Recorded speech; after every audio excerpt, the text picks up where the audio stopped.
Hey everybody, it's Rebecca Johnson of Supergirl Radio. We're just getting the live stream started here.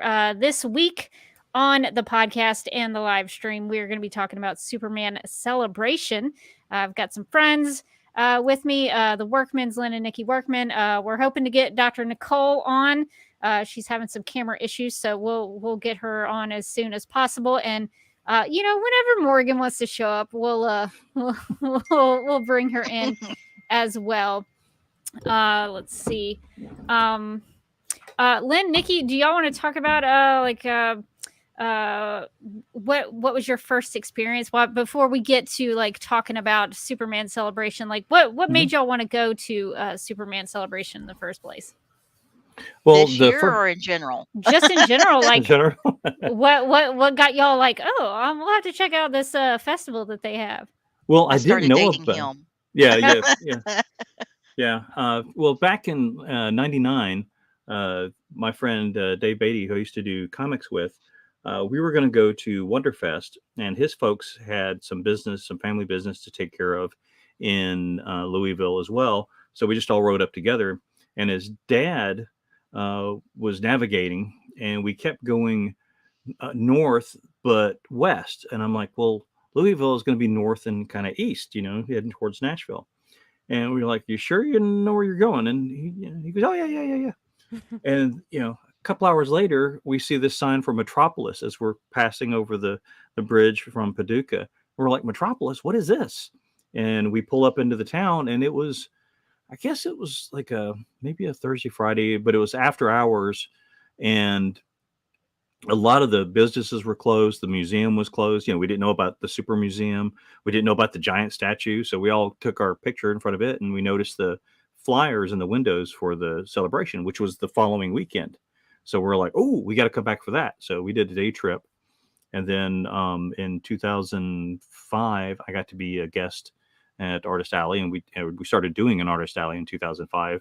And then Nikki and I started dating around 2008, I guess. But you came up there about a year or two before. I was to say the first year I was up was 2006 because I moved back home in August of 2007. So I think the first year I went was 2006. Yeah, because you were still in Nashville at the time. Yes.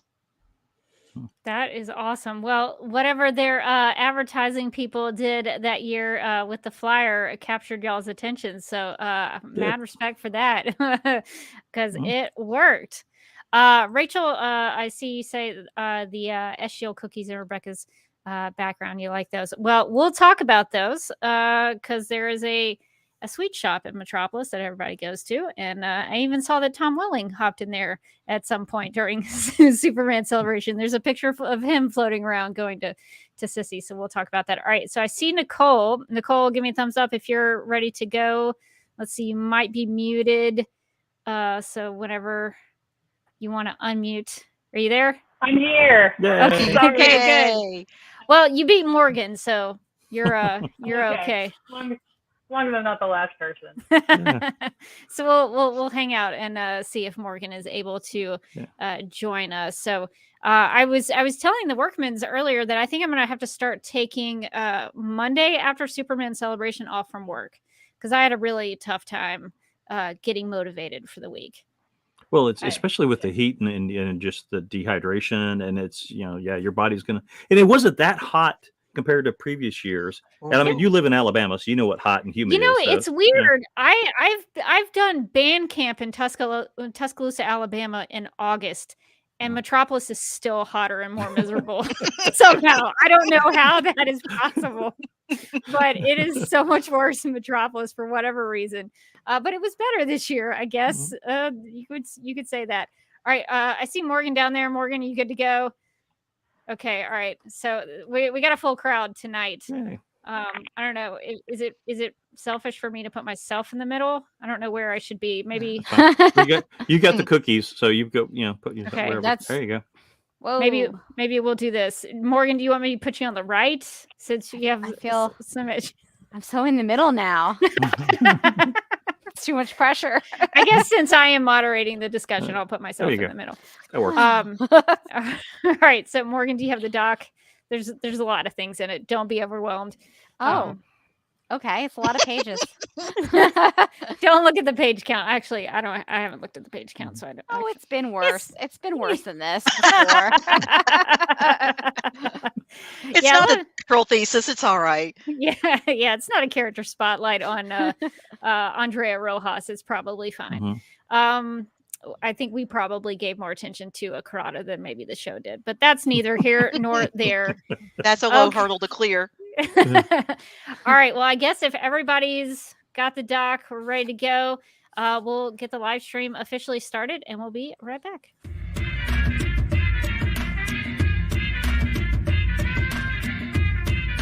Leslie Lar's downfall is just that eyebrow twitch that she can't help doing. Could you imagine if Hope was like, let's add that to the PowerPoint?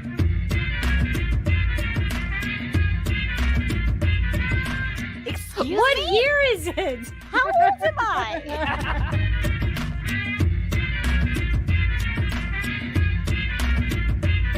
This is how a podcast breaks up.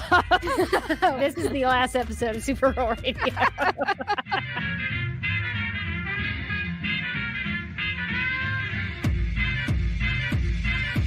You want a Kryptonian? You got one. Is it a movie about saving Argo? The answer to that one is no. It's called Witch for a Summer! ! Where does she want to go? Ask her. Talk to her. Really commune with flat Supergirl. Did we set the bar too high or too low? I think we set the bar real medium. You're doing an intensely adequate podcast. Good.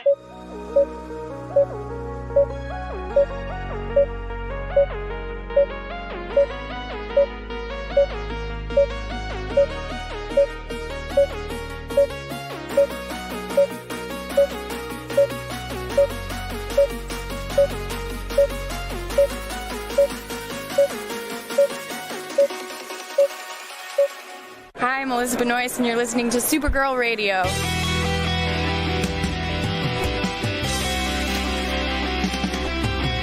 McGurk! I love Not typing. mess with my Google Docs, Meeksy. Supergirl Radio is going live every night of the week. How do you like it? Is becoming a human burrito a plus or a minus? I don't know. It does seem snug. I mean, they say you are what you eat. Kira.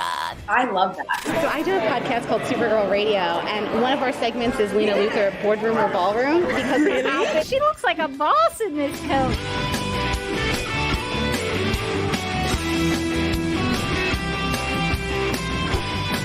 Nasty Luthor like a different Luthor? It's not just Lena being mean? No. Helen Slater here. So fun to know that you're hosting a podcast called Supergirl Radio.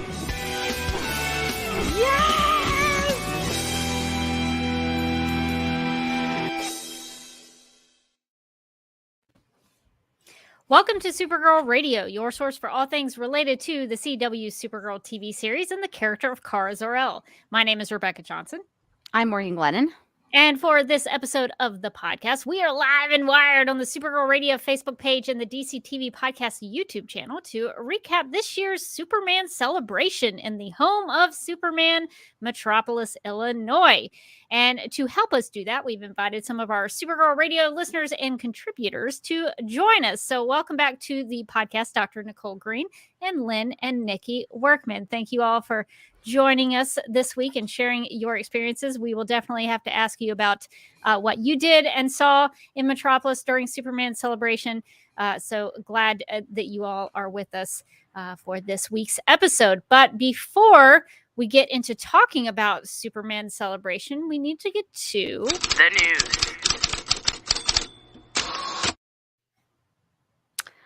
According to TVLine.com, Supergirl alum Makad Brooks is trading in his Guardian suit for a Supergirl. Oh, sorry about that. I copied too much in there. The copying went in there very strangely. Let's see. for a Law and Order Badge. Yes. Because he's joining Law and Order, the cast for season 22. I'm riffing now. Yeah, we can start that over because that was a little chaotic and that's my fault. So if you want to start that over, you can do it. Yeah, just redo it. You don't want the people to have this experience. Well, I think I'll leave it in for the experience, but for the clarification, again, let's redo it. Yeah, so according to TV Line, Supergirl alum Makad Brooks is trading in his Guardian suit for a badge. He's going to be a cast member for Law and Order season 22. So Brooks is set to play detective in season 22 NBC's Law and Order. TV Line has learned additional details like his character's name have yet to be revealed, but I think it's Jimmy. I think he's mixing it up. I think he's not James. I'm not James anymore. Call me Jimmy. And then he winks at the camera. Brooks starred as Supergirl's Jimmy Olsen, aka the superhero guardian, aka Jimmy Olsen, before departing the CW series in season 5. He returned for the series finale, which aired in November 2021. His additional TV credits include True Blood, The Game, Necessary Roughness, and a 2011 episode of Law and Order SVU. Yeah, Jimmy Olsen twist. was not enough to mention there. You had to mention Guardian as well. So I guess he's sort of still doing some sort of heroics, just maybe not in a Guardian suit with potential newsboys. I don't know if the Newsboy Legion could be part of Law and Order. I feel like they could be like his informants on the ground. Yeah, that would make that would freshen it up. They're in season 22. They need something season 22, new and different. Like extra. I got some news from the streets, and then like Detective Jimmy comes out and he's like, "Hey, what's up?" And that is Law and Order season 22. It sounds amazing. I would watch. Well, we also have an update on something that we talked about in our discussion of Supergirl Woman of Tomorrow number 8.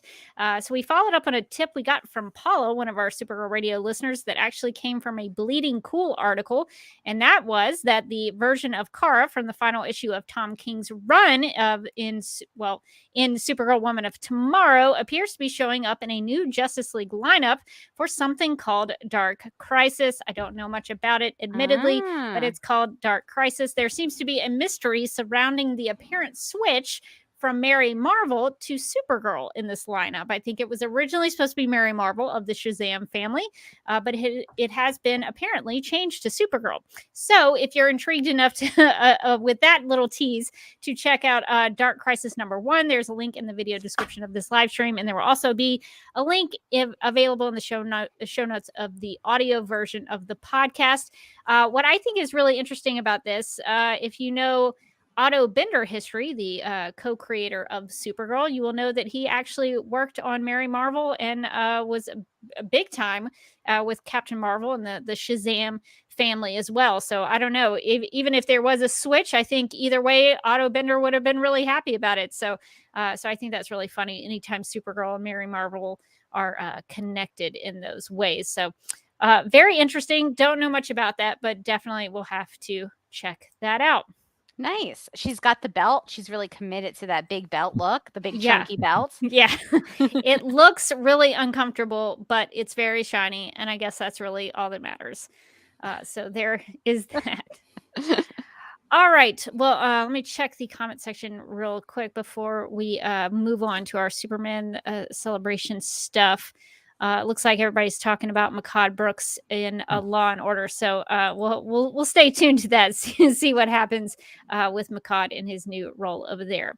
He's a big man. We met him at Superman Celebration.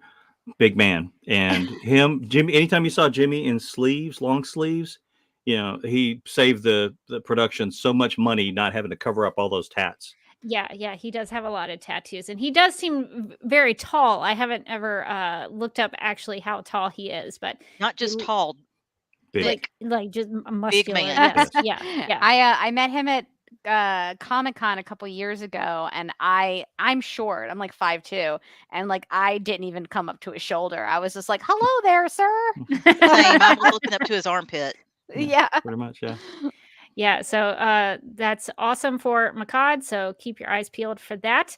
All right, so let's get talking about Superman Celebration in Metropolis, Illinois for this year, because we've got a lot to talk about. There was lots to see and do, and I think all of us kind of had a little bit different experience, and Morgan was not there. I had a very different experience in that I was not there. So you guys gotta tell me, like, You you and gotta Mike. paint me like a word picture so I feel like I was there with you guys. I mean, I was in spirit, but Well, I think we need to twist Morgan's arm to get her to go one year. Just one time. Just go and just check it out and drink some kryptonite with us. I mean, come on. Flat Supergirl has been to Metropolis. whoa. All right. Well, now Flat Supergirl and I are in a feud. So All right. Well, I'll kind of start us off. So the very first thing that I saw when I got into Metropolis and got to the Superman statue was actually something I didn't know was happening, and they were like, "Oh, gather round." And so I was like, "Okay, I'll check this out. What is this?" And I recognized the guy that was standing out there because I interviewed him last year at the Superman Celebration. NASA and Lego engineer Nicholas Mastromiko. And so I was curious about what he was doing. So what the occasion was that they were unveiling something that he had recently built. He built a Lego version of the Superman statue's S-Shield, which was to be raffled off to fundraise for the Metropolis Chamber of Commerce, Save the Massac Theater, and the Super Museum. So let's check out a video that I shot. The first thing, whipped out my camera and started shooting just to see what he was doing and the unveiling of that. So here is that clip. He doesn't live here. He's not from here. He doesn't have family here. He's just a gentleman that decided that he wanted to help Metropolis just because he loves Superman and he loves coming here. So Nicholas did shirts for us. They were fundraisers for some of our local businesses. And then he went above and beyond.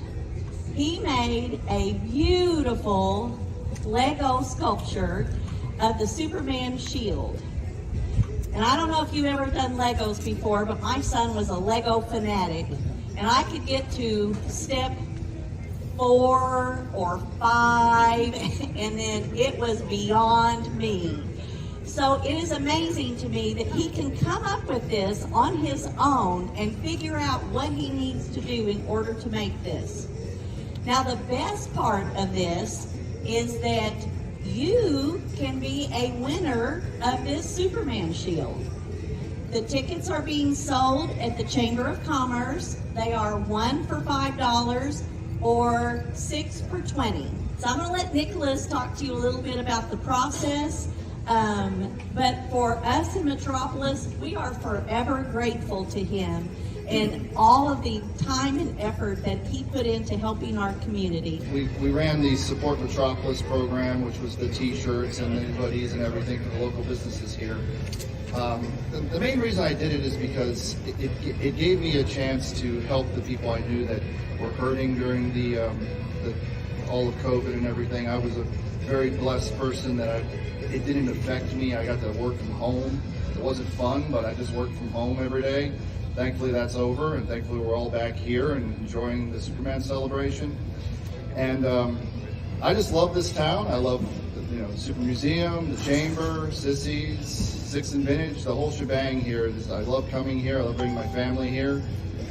On my office, I have this ongoing collage of photos of my son since he's been born with Superman every year. So we're gonna thankfully get to continue that this year. And the Lego thing is just something that's worked out really great. I'm the one who built the Lego Super Museum. If you want to go check that out in the Super Museum. And I'm going to be talking about it at 11:30 at a presentation called Super Lego Engineering, which will talk about my Lego work, my work with NASA, and how you could build stuff like this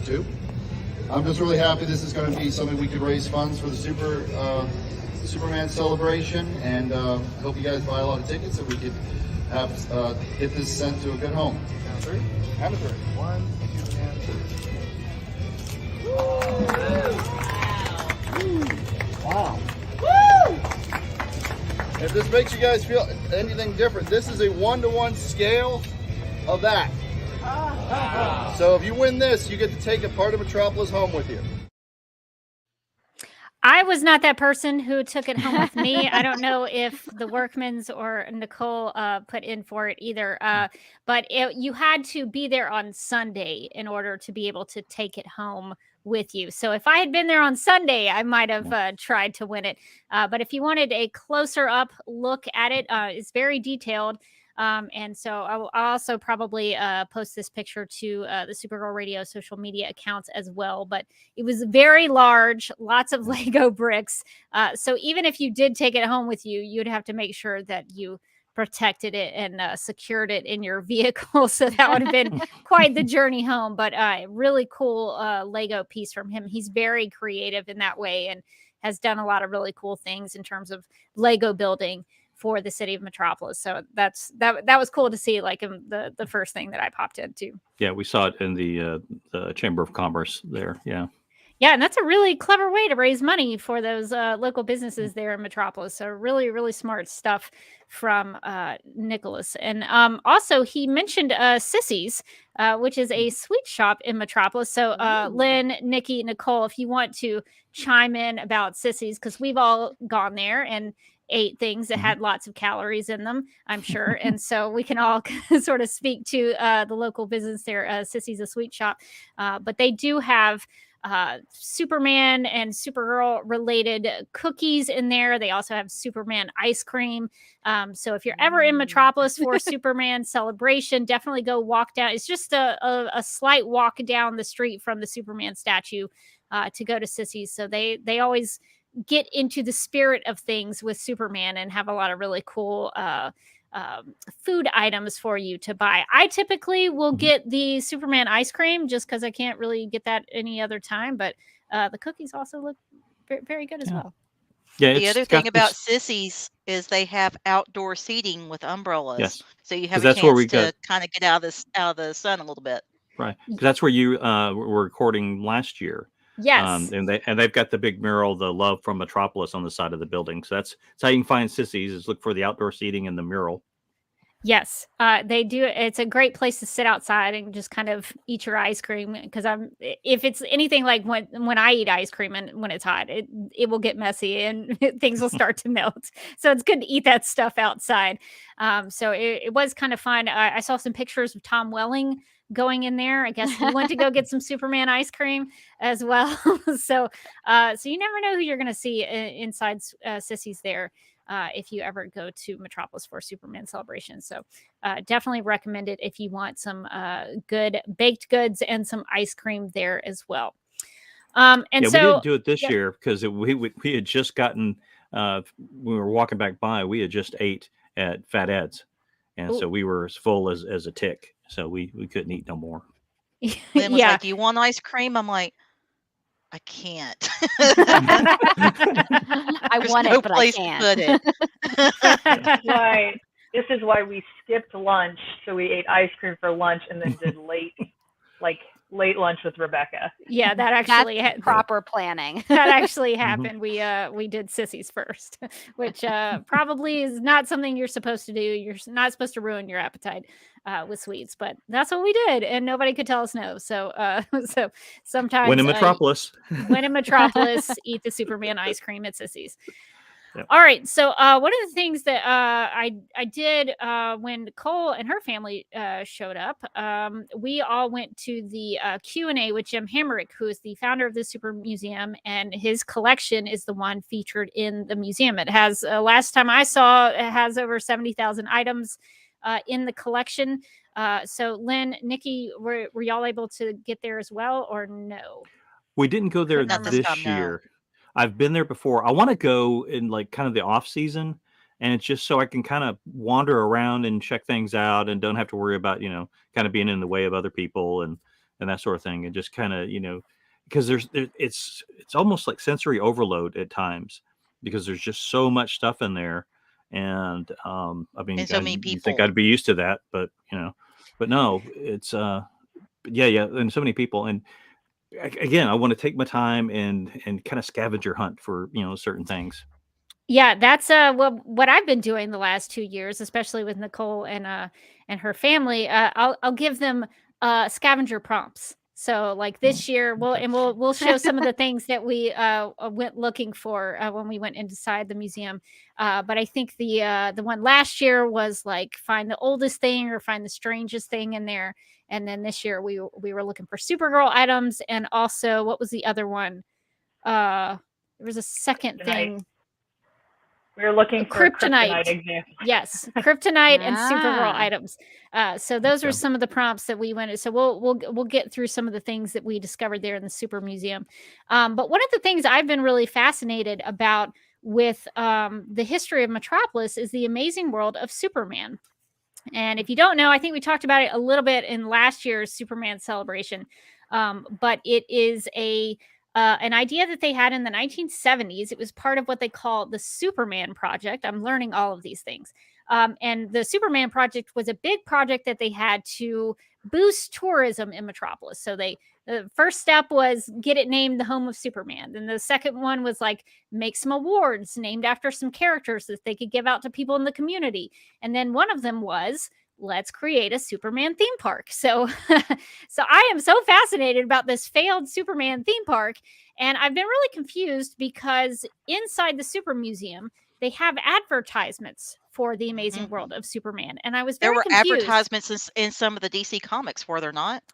I think so. There was a connection that Metropolis did have with, back then, I think it was National Periodicals. It wasn't DC Comics at the time, although Carmine Infantino was there. Surprise, surprise. Learned that last night flipping through some things. He was editor-in-chief at the time. Yes. Also did some Supergirl runs there. Yeah. So pretty famous Supergirl stuff.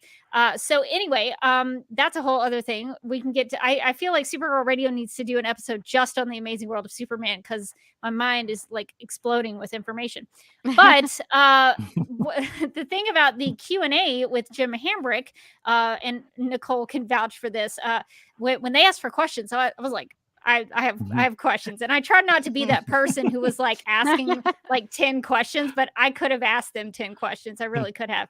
But when they opened it up to questions, I wanted to know about the amazing world of Superman, because I didn't understand why they have advertisements for a theme park that was never built.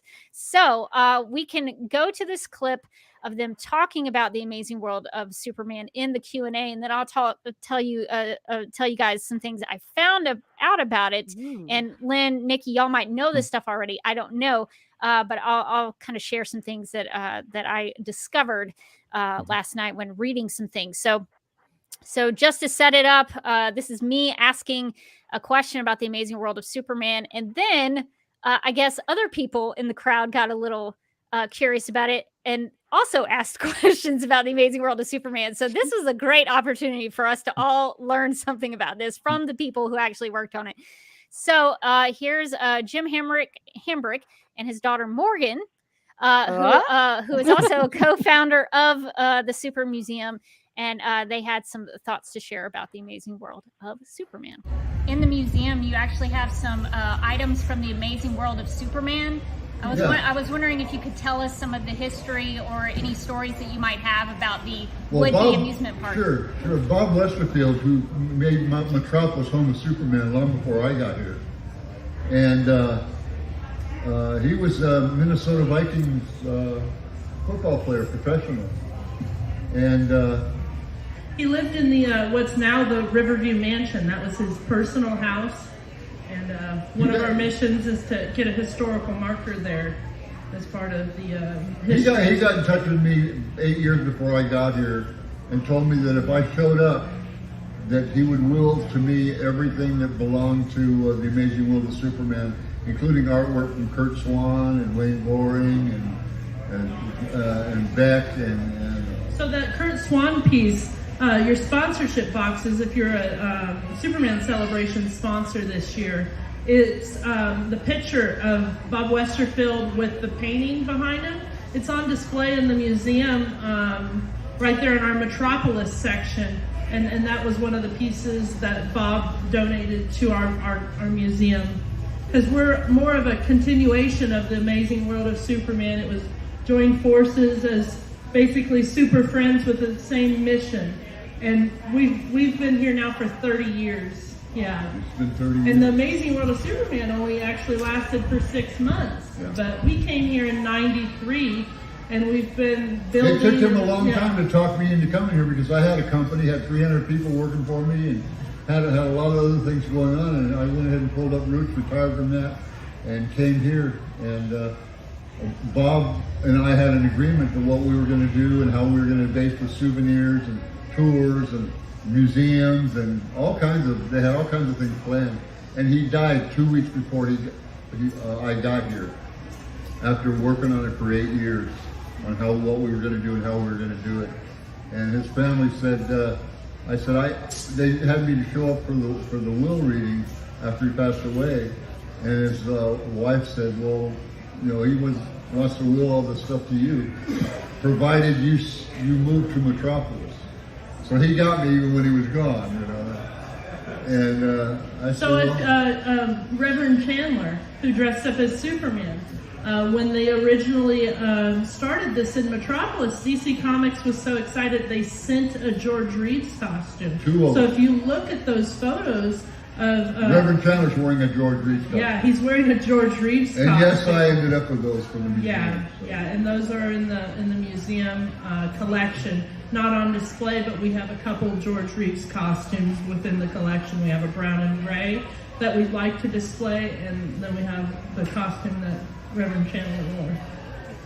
Yeah, so it's so that was the deal there, and I was there, and she had her sons and family members coming in from Germany, and a lot of her kids and stuff showed up, and they said, "He wants you to have this," and I said, "I can't accept. I can't do this." And he said, "No, this is what he wanted. Your name is on the back of every one of these things, and it's going to you. But on one condition, you're moving to Metropolis." And that's how I got to Metropolis. So yeah, really, we moved here to do the Superman land. That was the goal, the vision. That's why he teamed up with Bob Westerfield. And I got to meet Neil Adams back in 2017, and we have the original drawings off just like the images like on the water tower and different parts of town. Yeah. It's all Neil Adams. Yeah. And then there's a book called The Amazing World of Superman, the Metropolis edition, and it has sketches and concepts for this theme park where Superman is larger than life, and you walk between his legs to go into the theme park, and it was such a beautiful concept. I remember as a kid. The cave bit around the whole theme park. Yeah. And it's like a Matterhorn Fortress of Solitude. Yeah. You could go through or whatever and see the museum and of all the galactic animals and creatures and so forth that he had collected over the years. Everything would be interactive. And then he's got this great idea for like a Bizarro park, where nothing operates the way it normally does. Everything kind of works backwards. Yeah. Cedar towers going up and down or sideways or whatever. And a hot dog and a hamburger bun or a hamburger and a hot dog. Yeah. And where would if they ever built the amusement park, wasn't it originally planned to be where Harrah's is now? No, so our original plan, if you know where the Holiday Inn is out there on the interstate, there's a building, I believe it's a Catco building now. So they built that building, and there was supposed to be a grand fountain. So the museum was going to be the first part of that. And then they would build one attraction after another around that. Phase 1, Phase 2, Phase 3. Yeah. Okay, well that's great. And it's the building, and the other building. Yeah, so that's why that building, if you look at it, it's kind of shaped like the Hall of Justice, slightly. And there's a billboard inside of the museum in the Doomsday Room behind the Sharper Image Superman statue, if you know all these statues.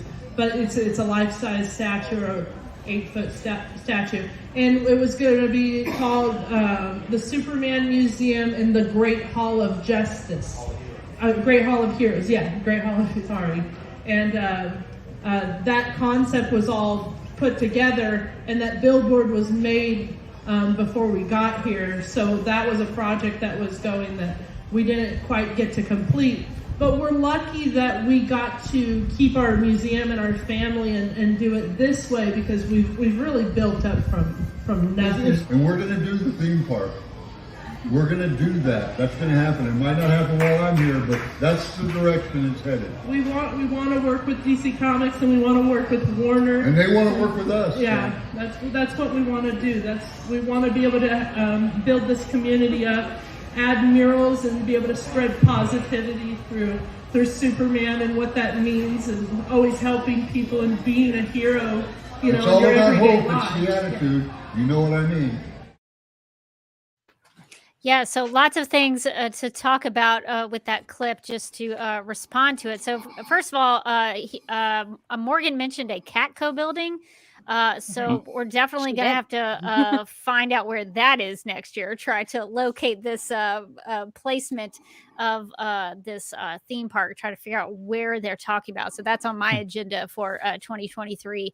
That was always my question, was exactly where was the location? Yeah, so I'm glad you know, it was asked. So we have something to go by to try to find this location. And if you're curious and you don't know what it would have looked like, this is one of the concept sketches on the video live stream, and we'll link it in the show notes of the audio podcast as well. But this would have been I'm a little confused on whether this was supposed to be called The Amazing World of Superman, or if it was supposed to be called Superman Land. That's another thing that I need to be getting clarification on regarding this story, because everything that I've seen talks about The Amazing World of Superman, but it could have been called Superman Land, because there's actually a comic that refers to Superman Land. So this is what it would have looked like. He talked about the Matterhorn kind of Fortress of Solitude that's here in this picture.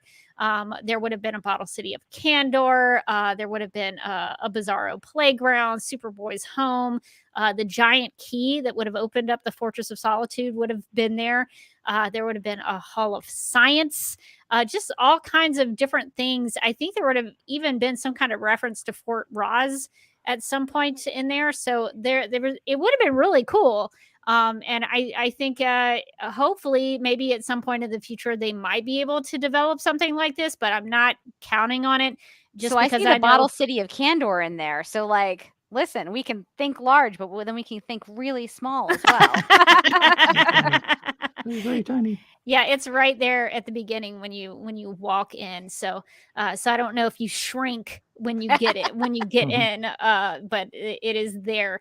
And the big statue at the entrance that you kind of walk underneath. I don't know, Lynn, Nicki, have you ever heard that the statue that's there now, is that did that take inspiration from these sketches?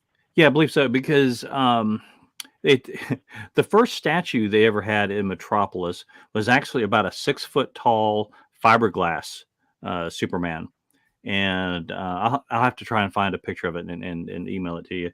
But it apparently got it wasn't bulletproof, so people would drive by and apparently take some pot shots at Superman every now and then. But yeah, this actual statue was created at a foundry in Utah, and it's the same foundry that did the Noel Neal statue.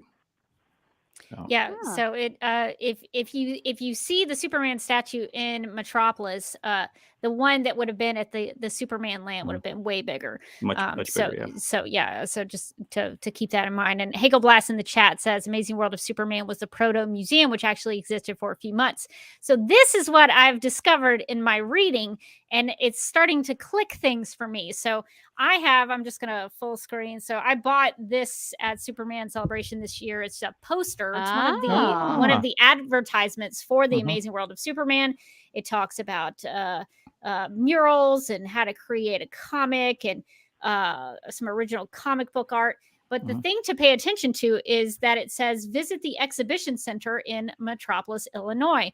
So from my understanding, the Amazing World of Superman was actually what was located at the exhibition center in Metropolis. So all of the advertisements are pointing you to the exhibition center. And I discovered this while reading another thing that I bought at Superman Celebration this year, which was this newspaper. They were selling this for $25, which is probably overpriced. But you know what? I figured I would check it out because I think it has the Amazing World of Superman at the bottom of it. And I'm not totally sure if this is like an original, but it's definitely yellowed a little bit and it feels like it's about to fall apart. So it may be an original issue from Thursday, June 28th, 1973. But I Does don't it know. smell like 73? Actually, it does smell very old. But one of the cool things in it is that it has like all of these like local advertisements. I'll try to take some pictures and put them on our social media. But not all, but a lot of the local businesses around Metropolis had advertisements about the Amazing World of Superman. And so that clarifies things for me in terms of the fact that there physically was a building, a location called the Amazing World of Superman that did exist and people could go to it. So that makes sense as to why in the museum you see things for like 10-cent discount or all these advertisements, these posters and things, because there was a place. I originally was like, why did they put all these advertisements together to a thing that didn't turn out? I was very confused about that. But so now I have a little more clarification that they did have something called the Amazing World of Superman. But that was just sort of teasing what was to come. So that was something that I learned that was pretty helpful. And I also recommend, if you're interested in the story, they mentioned in the Q&A the Amazing World of Superman book, the official Metropolis edition. It actually has a lot of information that's in this newspaper. So I think the newspaper information got translated into this book. But there's some really fun things in here. Like they talked about Bob Westerfield in the Q&A, and it says here that Bob Westerfield, who manages a local dry cleaning business, was named head of the project. And then it talks about how Westerfield went right to the top. He contacted Carmine Infantino, publisher National Periodical Publications Incorporated of New York, who went along with the idea. So I love the idea that this local businessman was like, I'm calling the head of the comic book people, and we're gonna do this thing. So I appreciate that, Moxie.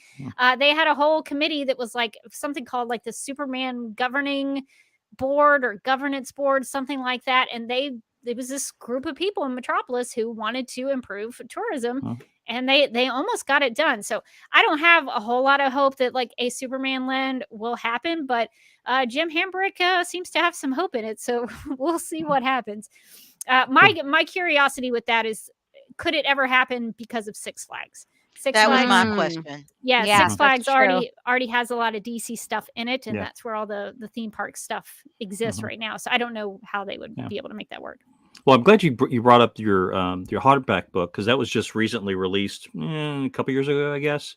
But it's the first time I ever heard about the Amazing World of Superman was the original Treasury-sized comic, which is about the same size as that book. But it was, there's like the Treasury-sized, Superman versus Spider-Man books, and the Batman versus the Hulk.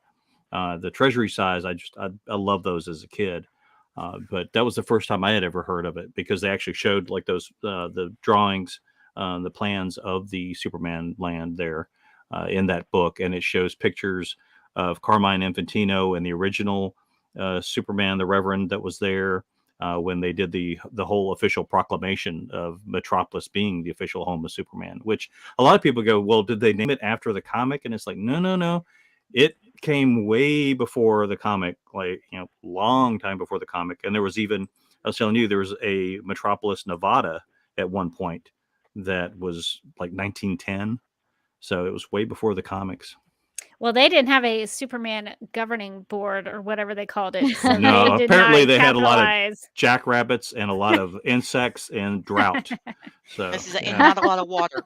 Not a lot of water, no. Yeah, so Metropolis did what they could to capitalize on the name that, to your point, was named Metropolis way before Superman was created. So the other question that I asked that I'd been really dying to ask somebody who knew the answer to it, because I've been very confused by it for about 3 years now. So I wanted to, I wasn't going to be that person who asked a lot of questions. I really wasn't. But then when Morgan said, does anyone have a question about something in the museum? And I was like, yes, I do. I do. So there is a strange looking costume in the Supergirl section that I had no idea why it was there, what it was. There was no information about it inside the museum. Nicole's seen it. She knows what I'm talking about. And we'll show you pictures of it. But I was like, hey, can you tell me what that is? Because I don't know. And they had the answer, and I'm so glad to have the answer now. So we'll share that with you now, so that if you ever go to the Super Museum and it's on display, you'll know what this weird thing is. In the Supergirl section, there's like a sash that has an insect on it.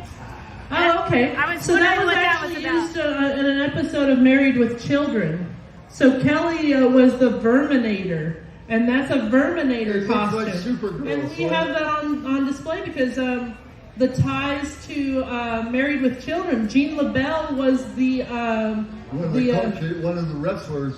Whenever so he was a stunt coordinator for Married with Children. Whenever he would show up in a bar, the bar. When there'd be bar fights. The guy with the striped shirt was Jean LaBelle. Jean LaBelle taught George Reeves all his wrestling moves and all. Yeah. And also his mother had the Olympic Auditorium. What was it, Jiu-Jitsu or? Yeah. So if you go in there in the Mr. Kryptonite costume and you look at the boots, they're not boots. They have, they're like this. They look like Ninja Turtle toes because he did Jiu-Jitsu. Yeah. And Jean LaBelle, he was the only guy that Bruce Lee was afraid to fight. He's trained a lot of famous people. If you look up Jean LaBelle, he's trained a lot of famous wrestlers. He's really well known. He's still alive. Yeah, he's still alive. I'd love to have him here at the celebration. I don't know how he was Mr. Kryptonite. Yeah. Yeah, so now we know what that weird thing is in the Supergirl section that has no information attached to it. I've seen almost every episode of Married with Children. When I worked at Turner, I had to. I shouldn't say I had to. Like, I enjoyed watching it, but it was one of the projects that I had to do. Is I had to go through every episode of Married with Children and create clips from them. It was a great job. I watched TV all day, but I did not recognize this. So if I didn't, and I've seen all of those Married with Children episodes, how is anybody else gonna know what that is? So at least we can bring that to you now, so that if you ever go to the Super Museum, you'll know the context and the history behind it. That's one of my suggestions for the Super Museum. If they ever asked, Rebecca Johnson what she would do a little differently, is maybe add a little more context to some of these things, because it is a little strange. That connection to the Adventures of Superman with Jean LaBelle and the stuntman is really cool, but how would you know any of that? So at least we got that answer. So I was appreciative that they took the time to answer my question. Mystery solved. Mystery solved. And the last clip that I'll show from the Q&A, and by the way, I've uploaded the entire Q&A session with Jim Hambrick and Morgan Hambrick to the DCTV podcast YouTube channel. So if you want to go check that out, it will be available Wednesday, June 15th. So you can check the full thing out there as well. But I thought what they had to say about the community that's built up around Metropolis and the people that come to Superman celebration was really great. And I lied. This isn't the last clip from them, but I just thought I would share this because I thought it was a nice thing to say. I decided early on that I wanted a place where people could meet, and it was more about the people than it was any of the stuff or any of that. It's a good driving force, but it belongs to all of us. All of us. I'm not going to be here forever, but I just want you to know that. That's the plan. And that's our museum mission, is that the museum stays here in Metropolis to be part of the community after he goes and after I go. And I know Zelda wants to continue. He started working the counter when she was 6 years old. Yeah. Zelda, my daughter, she's here in the front row. Will you stand up, Zelda? She's very, very shy. But she made me very proud 2 weeks ago when she graduated kindergarten, because the principal went through all of the kids in the school and asked all the kindergartners, what they wanted to be when they grew up. And Zelda said she wants to run the Super Museum, and she made me very proud. So it runs in the family. We all have a good time, and when you guys show up, it's just great to see everybody. We've had a couple of years off because of reasons you already know about. We don't like to talk about all that kind of stuff because we like good news. Yeah. And it's nice to be able to get together with all of you and talk and laugh and lie about your collections and all that kind of stuff. It's a lot of fun, and I like sharing this stuff. And it don't do me no good to put it all in a closet. It's so very competitive. I put it out here so you can see it and look at it closely and take as many pictures as you want. And because we all can relate to certain aspects of this character and what we do here in Metropolis to preserve the whole legacy of the character and what it stands for. We don't worship it. It's not just our museum. It's that we have the fan community to work with. So we have people that contribute things and bring things. So when we do these panels and these Q&As, and there's people like John Field who has hundreds and thousands of George Reeves photos, and there's people like Jim Bowers that work to preserve the history and legacy of Christopher Reeve. And they do a good job. We're proud to be a part of that community, that sharing community, that love for the character together, That's why we do what we do. Every day somebody comes in, and he always says, if somebody comes out and says, that was amazing, then he's done his job for the day. Just one person, being able to touch one person a day. And we hear that word every day, that it's amazing. And so that leads us on the right track. So this year, Dr. Nicole Green and her family went back into the Super Museum with me. And Nicole, I'd be curious to hear your thoughts. Did you think it was better this time around? We'll play a little clip of Morgan talking about the renovations to the museum. But what was your impression when you walked in? Yeah, I definitely liked, they had done some flooring improvements and things just to improve the space, but it felt a lot like there was more room. It was more breathable when you were walking around because there's just so much. I had to keep reminding myself to look low. Like you're looking at the level of your feet sometimes at things that are there. You're looking up, in these elevated ceilings, and sometimes there's like corners with things. There's just so much to look at. So I think creating some space and, maybe taking out some things was a good call because you could actually see what was there a little better. And they definitely done some things with start to bring in some technology. They had some screens set up where they were playing some like reels of photos and things. So I hope they continue to think about how to use spaces in different ways. And I'm sure, Rebecca, you probably have a lot of ideas about how this is done in museums, but I can see that they tried to think about and be more intentional about some of the displays and how they had set some of those up as they had to take everything down to do flooring and then recreate those exhibits. Yeah, I have a lot of ideas. I don't know if they're ready for my long list of ideas. But Morgan did mention the renovation, so I just thought I would play this clip to give more context to that as well. Over the course of the past 2 years, me and my husband and our friends my friend Brandon owns a construction company, and we get people to volunteer and help us. And we gutted the entire gift store. Our building was built, the gift store side was built in 1909. We completely gutted the entire gift store, and we built it from the ground up. And when you go in there, it's completely revitalized. It's an experience. Yeah.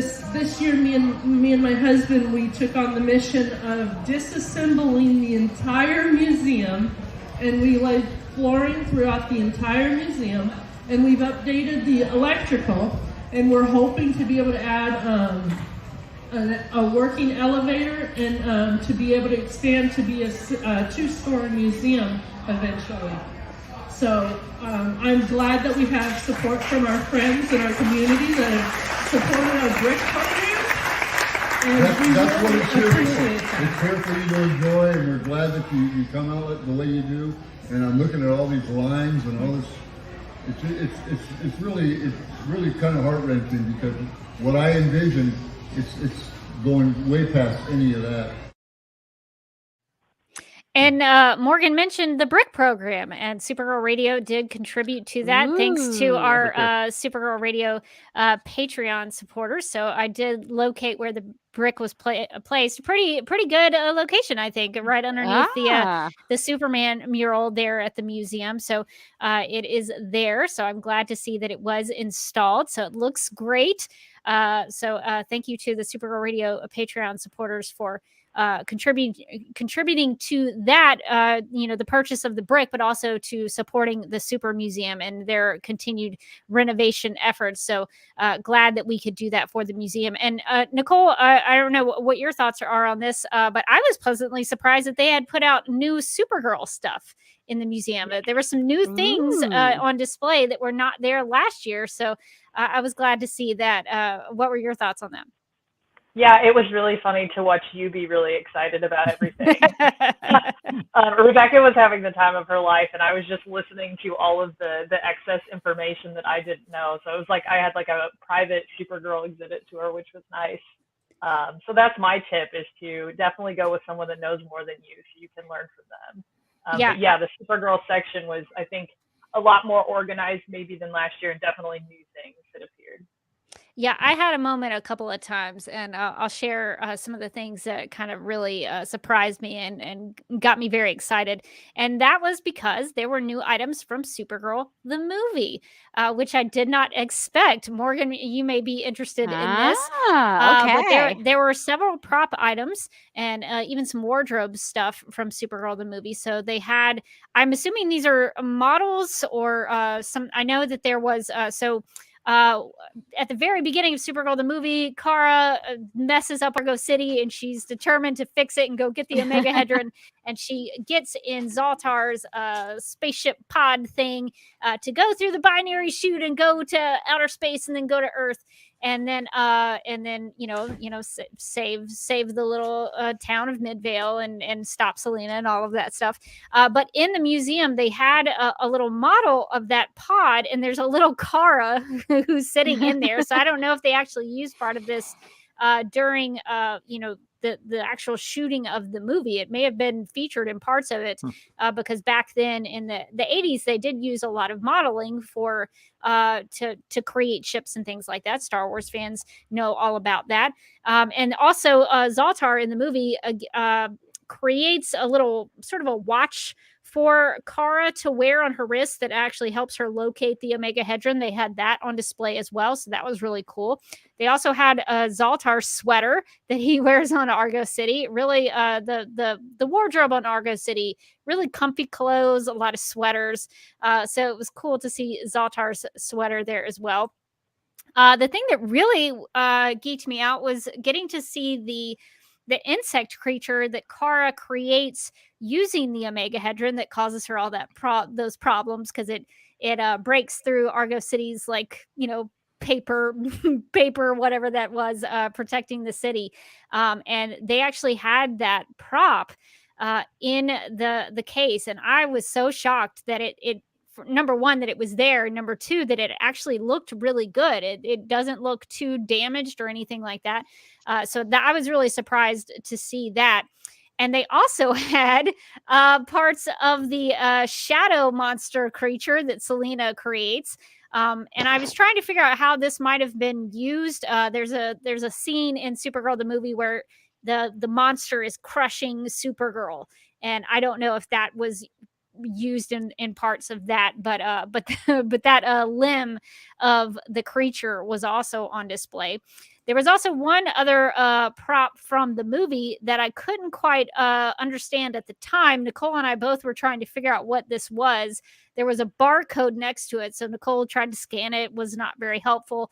But when I got home and started rewatching the movie to try to figure this out, the very first shot, I think, is my clue to figuring out what this little crystal thing is that was on display. And I think that little crystal is Argo City, because I think that's the model that was used for that shot right at the very beginning of the film to showcase what Argo City looked like from the outside. Ooh. So that tiny little thing, and I'm not 100% that that's what that is, but I'm pretty sure. So it looks a lot different in the film itself, of course, but there it is. I think on display. Argo City was there in the in the museum, tiny little Argo City. So that was really cool to get to see a lot of Supergirl the movie stuff. We are also looking for Supergirl stuff just in general inside the museum. So I'll just run through some of those things real quick.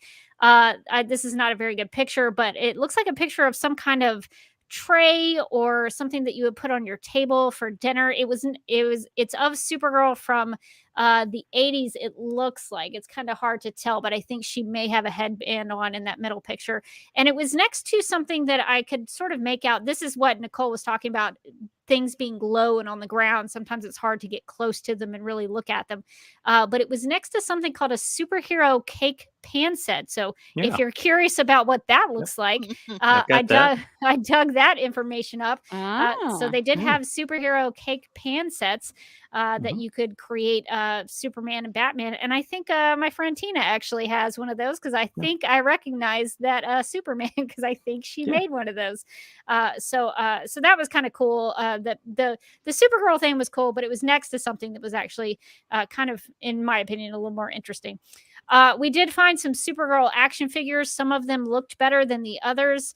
Some of them look a little strange to me. Some of those faces are haunting. Yeah, they're not great looking, but there were some Superman the Animated Series versions of Supergirl that were on display.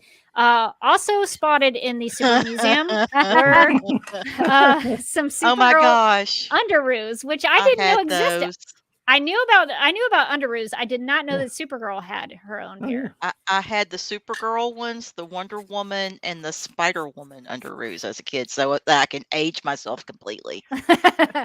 Well, that was cool to see those on display, and actually, that actually coincides with the costume at the time, with the S shield on the one side of the chest, which I think is really strange, but that was one of the costumes that Supergirl had in the comics. So that's really interesting.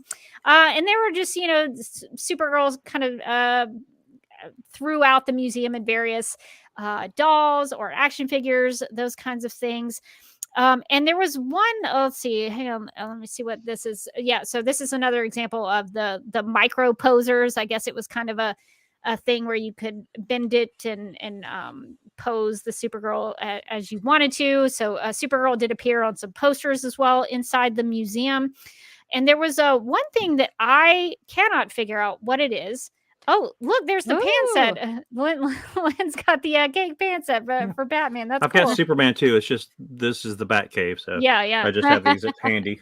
Well, you're gonna have to make us a cake one day. So there is one item in the Supergirl section that now I'm going to have to follow up on this one because I could find no information. Does anyone know what this is? The stuff of nightmares. Unclean.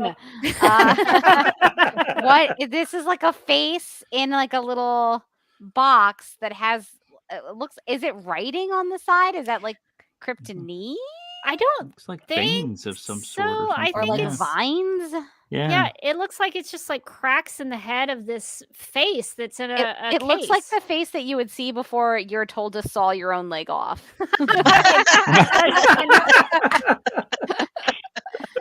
But this is in the Supergirl section. So now this is another item that I'm going to have to follow up on and try to figure out what An the heck item it I'm going to is. have nightmares about. I thought maybe it would have been in something in Selena's carnival house in Supergirl the Maybe. movie. I don't Okay. know. I don't know for sure, but that's the Let's keep only an thing eye I out. can think of. Yeah. So Because it reminds me of like on Batman, they have the ventriloquist. yes, it does look like some but- sort of puppet of Mhm. some kind. Yeah. Yeah, or maybe a toy man type of thing or something. I don't know. But again, that's Could- Batman. Well, Toy Man's been on Superman though. Yeah, but But- wouldn't be in the I don't know. Supergirl section. I don't. Yeah, this is a mystery for me. So definitely something I'm gonna have to follow up on for next year. to Well, it's not see. like items haven't been misplaced in museums before. True, There's true, that. You know. true. That could be with some other era of the Superman mythos. Just to go through really quickly some other items that we spotted in the museum that could be of interest to anyone. I thought this was really cool. So there's a picture that I'm showing in the live stream, and these are all things that I'm going to link to for the audio podcast show note folks. But they have these little bottle caps that are on display, and this is one of those things that I find a little frustrating about the Super Museum, because this is really cool, and you could miss it because you don't know what it is, and it's really small, and it's easy to kind of walk past it. But that little bottle cap in the middle of this picture is a World War II era bottle cap. And there were actually, there was a full set of these. So I think it was in total, there was 12 of them. And I don't know if this helped raise money for World War II. I don't know, but like they all have something different on them. So number one is I pledge allegiance to my flag. Number two is I pledge a good deed a day for national defense. Number three is I pledge to help the Scouts, Red Cross, and similar organizations, and it goes on and on and on about different pledges that you would make using those bottle caps. And so I think that kind of stuff is really fun and really cool because it's from World War II. This is not long after Superman was created, and I think that kind of stuff in the museum should maybe have a little higher prominence because it's so old and to me so interesting. But that could just be me personally. Also in the museum this year, there were several Mixes Piddalix just kind of strewn throughout the museum. You would look in one part and see a Mixie, and then another section would have a Mixie just kind of there. So I guess fifth dimensional imps are just kind of strewn about the museum. So I thought that was pretty funny. There was also something that I wasn't quite sure of, and I'm trying to figure out what's going on in this picture, but there was an advertisement. It looks like trying to advertise Superman's Technicolor cartoon shorts by actually having an advertisement where Batman and Robin are asking what's Superman doing in shorts. It's literally a picture of Superman with shorts on, and they're talking about the Technicolor cartoon shorts. So I really want to know what the context is behind this. I don't know if this is talking about the Fleischer animated cartoon shorts or not, but I thought it was pretty funny. I'm sorry, I really need to get new glasses because I would have swore to you that was a skirt. It looks like a kilt. Whatever it is, he's pulling it off. It's like one of those Elseworlds where Superman lands in Scotland instead of Kansas. I'm Superman, I tell you. I would read that comic. Another thing that we happened upon that is in the museum, and Nicole, I'll let you talk about this a little bit. I had the good fortune of getting the chance to explain Super Pup to Nicole and her family. So, Nicole, did you want to talk about this? Yeah, so I should probably say that every year I drag a couple of my sisters to this, and they don't watch really any of these shows, so they're good sports and just come along for the fun. But yeah, Rebecca was telling us about, this is, you were saying after Superman ended, this is like a way for them to extend the show, right? Yeah, so The Adventures of Superman was a series starring George Reeves back in the 50s. And after he died, and we probably should maybe take this time. I think I have a clip from it. We'll talk about Super Pup, and then let me see. Did I not upload it? Oh, that's Bark Kent, right? Yes, Bart Kent. I had a clip that it looks like I did not upload of Jim Hambrick talking about George Reeves' death. We got some new information on that, but the context of this, the Adventures of Super Pup series, is that George Reeves dies very famously, a very mysterious death, and then to continue on the popularity of the show, they tried to do the exact same show but with people dressed as dogs. So that was the idea behind that. So yeah, so the Superman Clark Kent character was called Bark Bent. The Lois the Lois Lane character was called Pamela Poodle. The Perry White version was called Terry Bite instead of Perry White. So that was Super Pup. And how did this not happen? I'm mad about it now. You can watch clips of it on YouTube. Yeah. So my question was, did anybody, for a historical nod, at least pitch a season 7 of Supergirl as a feast of dogs? I don't know. Yeah, dogs, cats. That would be awesome because you'd Maybe have cats. Maybe that's You what know? the writers were pitching without Supergirl. We were judging it too fast, but they were like, no, what if it was Supergirl, but everyone was a dog? And like, yes, of course, I want that. Melissa probably would have been down for that too, to be perfectly honest. So, yeah. Yeah. Well, Yeah, speaking of little people, I've got a Mixie in my collection here in the Batcave. Oh, He and there you Bat-Mike. are. Yeah. So Mixie gets around. So Yeah, causing some trouble over there in the Batcave. Mara in the comment section asks, are those people in suits or marionettes? I little believe people. They're all little peoples. Yeah, Super Pup was someone in a suit, to my knowledge. So that's how that was carried off. And just to sort of piggyback, since I don't have the clip, maybe I'll insert the clip into the audio version.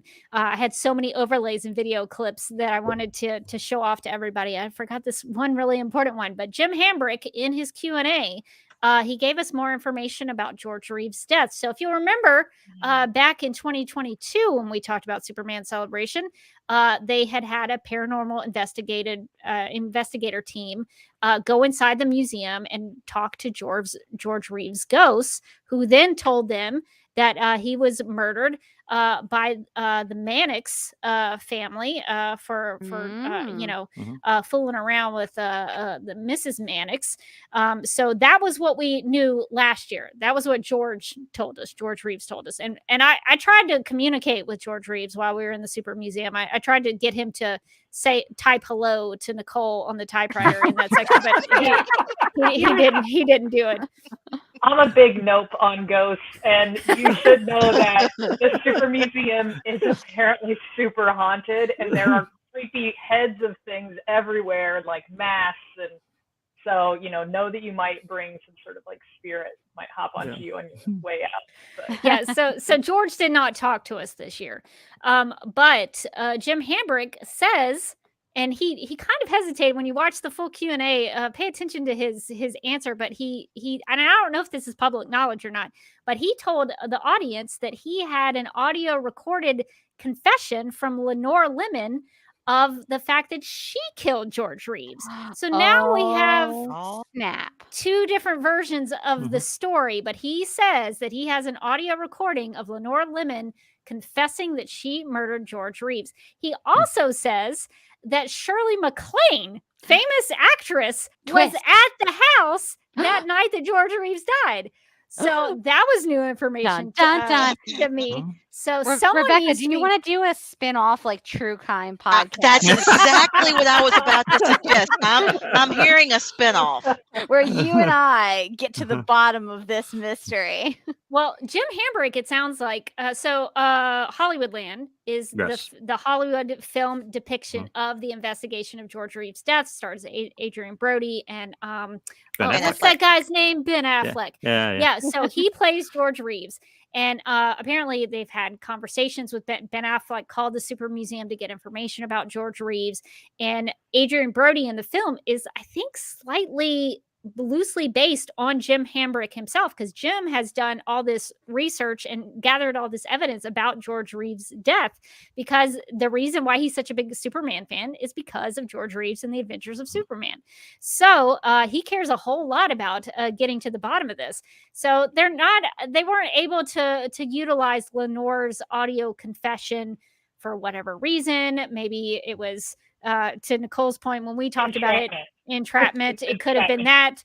It could have been that. I think Jim also says that because she had been an alcoholic, they didn't think her testimony was something that could be used as someone truthful, that kind of thing. So now we're getting some really interesting tidbits about George Reeves' death, because I thought we had solved it last year. I thought, case closed. Mystery solved, and now we've got another suspect. So maybe we do need to start a new true crime podcast about George Reeves' death. So this is quite the interesting thing. So you'll be able to see that and hear that in the full Q&A that I'll link in the video description as well as the audio podcast show notes. Well, Excellent Noelle, movie. If anybody in the audience has not Yeah. seen it, I do recommend it. yeah, I'm not a suicide expert. I am not a crime scene expert. But if somebody tells you that there were 2 shots fired, they found out there were 2 shots. Nobody tries to shoot themselves once and goes, "Whoops, I didn't quite get it. I missed. Let's try it again." It just, that's kind of weird. And Noelle Neal, every year, that question would come up. Do you think that George Reeves killed himself? And she adamantly said, "No, I do not." So Yeah. And apparently the 3, so Hollywoodland, I hope this doesn't spoil anybody, but at the end, they sort of leave it open-ended by letting the audience decide for yourselves how you think George Reeves died. So they give you 3 possible options, 3 possible scenarios on how he died, and then you get to pick which one you think it is. And apparently Jim Hambrick was a consultant on that and gave them some of those scenarios. Oh, wow. So it's kind of interesting to get to hear that from the source himself. So I'll add that into the audio version of this podcast episode, and you can check that out because he talks about that at great length in the Q&A. So if you're interested in the death of George Reeves, definitely check that out. Just to run through a couple other items in the museum, I have a lot of questions about licensing of Superman stuff. So what I'm showing now for the audio podcast listener is a picture of Albert Einstein as Superman. Could not find any information on that, so I have no idea where that came from or who created it. Super genius. So there is Super Albert Einstein in the museum, as well as Super Smurfs. The Smurfs were allowed to kind of look like Superman. There was also in the museum some Super Mickey Mouse.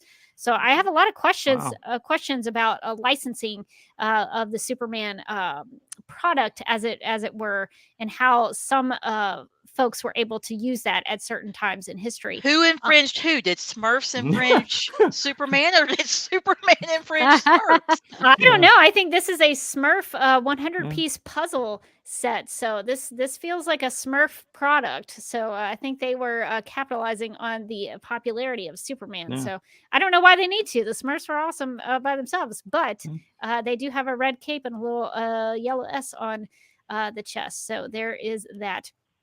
Also, surprisingly, at Metropolis this year, there were a lot of super frogs, to my great surprise. One of them was inside the museum, did not have context for that. A little frog with an S shield, and then some little Superman red trunks, and looks like this frog is about to take off flying. And then also there was a Super Kermit, and that was at the table of Guy Gilchrist, who actually is a world-renowned illustrator, author, comic strip artist, and a songwriter best known as Jim Henson's cartoonist. He created the Muppets comic strip, printed worldwide in 660-plus newspapers daily from 1981 to 1986, and was instrumental in Fraggle Rock and the creation of the Muppet Babies. Some of his iconic Muppets artwork was enshrined in the Smithsonian Institute in Washington, D.C., and his work was declared a national treasure in 1984 by First Lady Nancy Reagan. He's also worked on Teenage Mutant Ninja Turtles, the Looney Tunes, Tom and Jerry, Tiny Toons, the Pink Panther, Minnie Mouse, and others. So he had a Super Kermit at his table that I offered to pay money to buy, and he turned me down. He would not let me take Super Kermit with him. He's so great, though. But I did buy something, and it was a piece of artwork. An original piece that he actually signed for my good friend Morgan, because oh my God, a beaker. because it is a beaker. He didn't have a Bunsen, so I'm gonna have to get you a Bunsen as well. But great. if you can see that, It's so great. So he signed it down here, I think, for Morgan. So Oh my God, that's awesome. So Yeah, I'll he be did the Nancy sending strip this. for a long time too. Yeah. Yeah. So look out for that in the mail, Morgan. I'll be sending that That's to awesome. you. I figured you needed some some beaker I'm so for excited. your collection. Well, Guy was really cool because he did a like a drawing lesson for the children, but we went to check it out as well. So Nicole, do you want to talk about Guy Gilchrist and his drawing lessons? Yeah, I guess the thing that I was thinking about, and I was talking with my family afterwards, we almost all sat down and tried doing the 4 different emotions, but we were all really tired. So maybe next time. But I thought, thinking about, if I were to try to take a scientific concept and break it down and teach like a really impactful concept in the amount of time and while being active like he was, like I thought he did a really good job. So he basically was teaching, so he had them just practice drawing. He was big on, this idea of we're drawing shapes and then we're going to add emotions. He kept saying that. And then he would show you actually how to do that. And so one of the things that he did is try to, based on an original character that he had drawn, try to walk you through and make you understand how the features changed within the shapes that you created so that you could, depict these characters having these different emotions. So we went with the 4 big ones. So happy, sad, mad, and surprised or freaked out. And he talked about how those features would shift on the faces and how, if you were drawing these, how you could make that happen. And so he gave really simple instructions then. So happy, all the features on the face move up in the face. So that's why it says happy and up. Reverse happens for when you're sad, all your muscles go loose. And, he over dramatized that. Everything goes in when you get mad, when you like pinch your face, and then everything just gets big and goes out when you're surprised. So I thought, all these are over exaggerated characteristics, but I thought it was a really simple and digestible lesson on how to draw. And I was like, I feel like I could do this. I probably couldn't. It's probably much, much harder than it seems. But I thought he did a great job of teaching us how to do something in like roughly maybe 30 minutes. Lynn, you are a cartoonist and you do a lot of drawing and artwork. Is this something that you know already, and we are just now coming to the party and now we understand how emotions are created? Is this kind of how you work as well? Yeah, every now and then I'll teach a class. There's a small what is it called? The Little House Art Project, which is a class of artistic kids, and I say kids because anybody under 30 is a kid to me, but it's from like early teens up to like mid 20s. And I've me and some of my Mid-South Cartoonist Association friends, we go there and teach them, and we use a lot of this type of stuff and different shapes for different types of characters. The more happy, jolly characters are a little bit more rounder. Characters that are meaner have a little bit more angled features. That it's just and silhouettes. You can tell a character by the silhouette. If you could do that, then you've got a good character design. So yeah, it's I've been collecting art books since I was, 10, 12, I guess. So yeah, it's that kind of stuff is in a lot of them. Yeah, he did a really good job teaching everybody how to draw emotions. And then he ended his lesson by drawing Kermit the Frog, which made me insanely happy. So that was good stuff. He also taught the kids how to draw Batman and I think one of the Ninja Turtles. So it was quite the lesson from a legend in the industry. And speaking of other celebrity encounters, I think we saw Optimus Prime. Nicole took a picture for Armgard, who is a truck driver. So Optimus Prime was there. We also got to see, Superman of Metropolis was there. Lynn and Nicki got some pictures of him. Would one of y'all kind of just introduce everybody to the Superman of Metropolis and the kind of the concept behind that? Sure. Nicki, do you want to do it or you want me to? I'll let you, because you know Josh better than me. Okay. Well, there was the first Superman I ever met there was Scott Cranford, and he was there for several years. And then they were looking for a new Superman, and Scott he was kind of like from California, and then Josh, they had like this big contest, and Josh was one of the entrants, and he's the one that won. I actually saw Josh there in 2004, which was several years before he became Superman.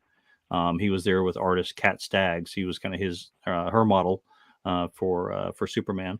But yeah, he's been Superman for gotta be at least 10 years At least or so 10 now. years. At least 10. And I'm hoping he'll stick around so we can get a Kingdom Come Superman out of him someday.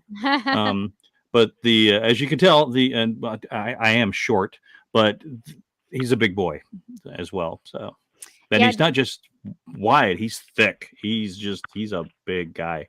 Yeah, I'll have to link to his Instagram because he definitely puts in the time to work out all He's year a power long. lifter. Yeah, not just a bodybuilder, but a power lifter. Yeah. The super suit actually disguises how muscular Josh really is. It smooths everything out. Mm-hmm. And the kids love him. You would think somebody that big, the kids would kind of be, a little afraid of. But a lot of times he'll get down low, kind of on their level, and they'll come right up to him. And I can't tell you how many times I've seen babies that are kind of, not feeling so great and being a little upset, and he'll go over and pick them up and hold them, or, the parents will pass them off for a picture, and the kids aren't really into it. But once he holds them, the kids calm down and have a good time. And I think it's because, he's a dad. He's got lots of kids. And when I say lots of kids, and he's really great with them. And that's the one thing about, like, he and Scott both, they were dads, and they were just so great with kids and being patient and being very calm and very, just being Superman. It's great. Yeah, one of the things, one of the many things that he does at Superman Celebration is that he will do appearances. He'll, if somebody has an announcement, they do a ribbon cutting. He does those kinds of things, which Superman would do if he was really in Metropolis. He's there, and he also poses with people for pictures and interacts with the famous folk.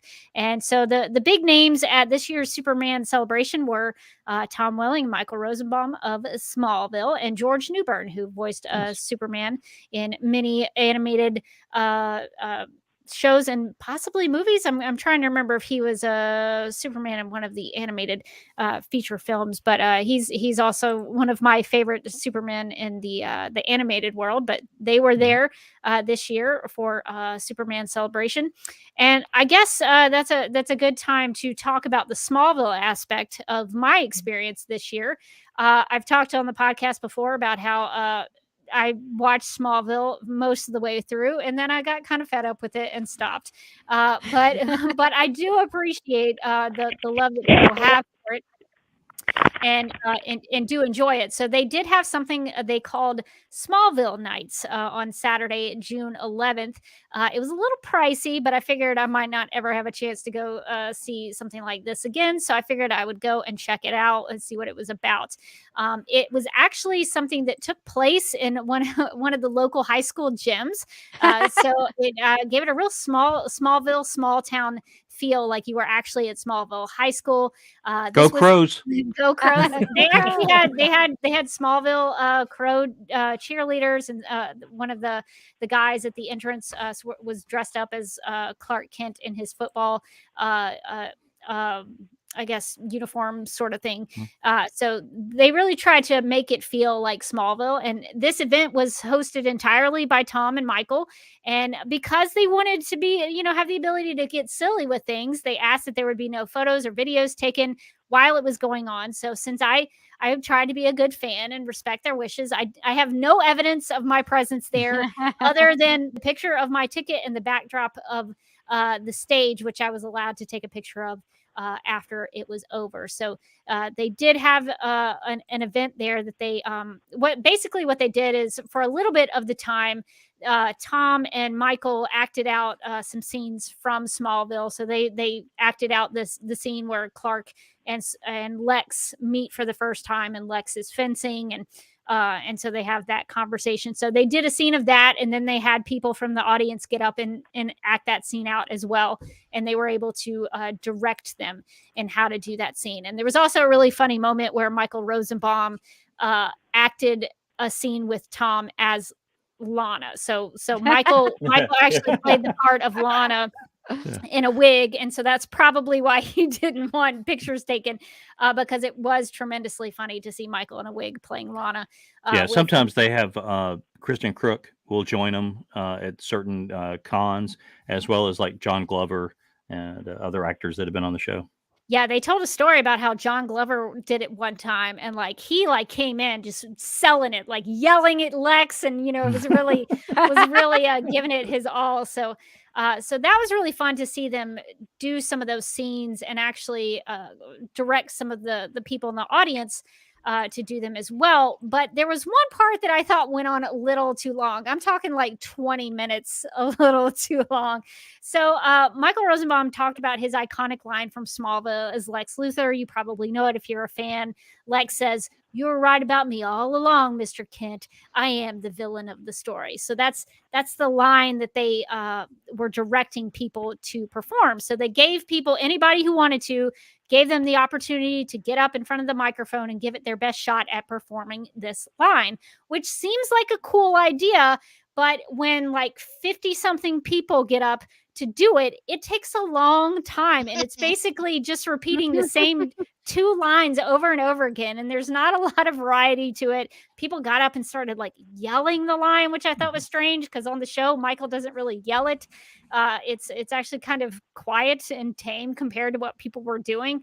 So I don't know. If I was going to rework this part of Smallville Nights, I would say limit it to maybe 10 people to try it. Because it went on forever. And I was like, when is this going to end? It just took forever. So that was the only part I really didn't like about the Smallville Nights.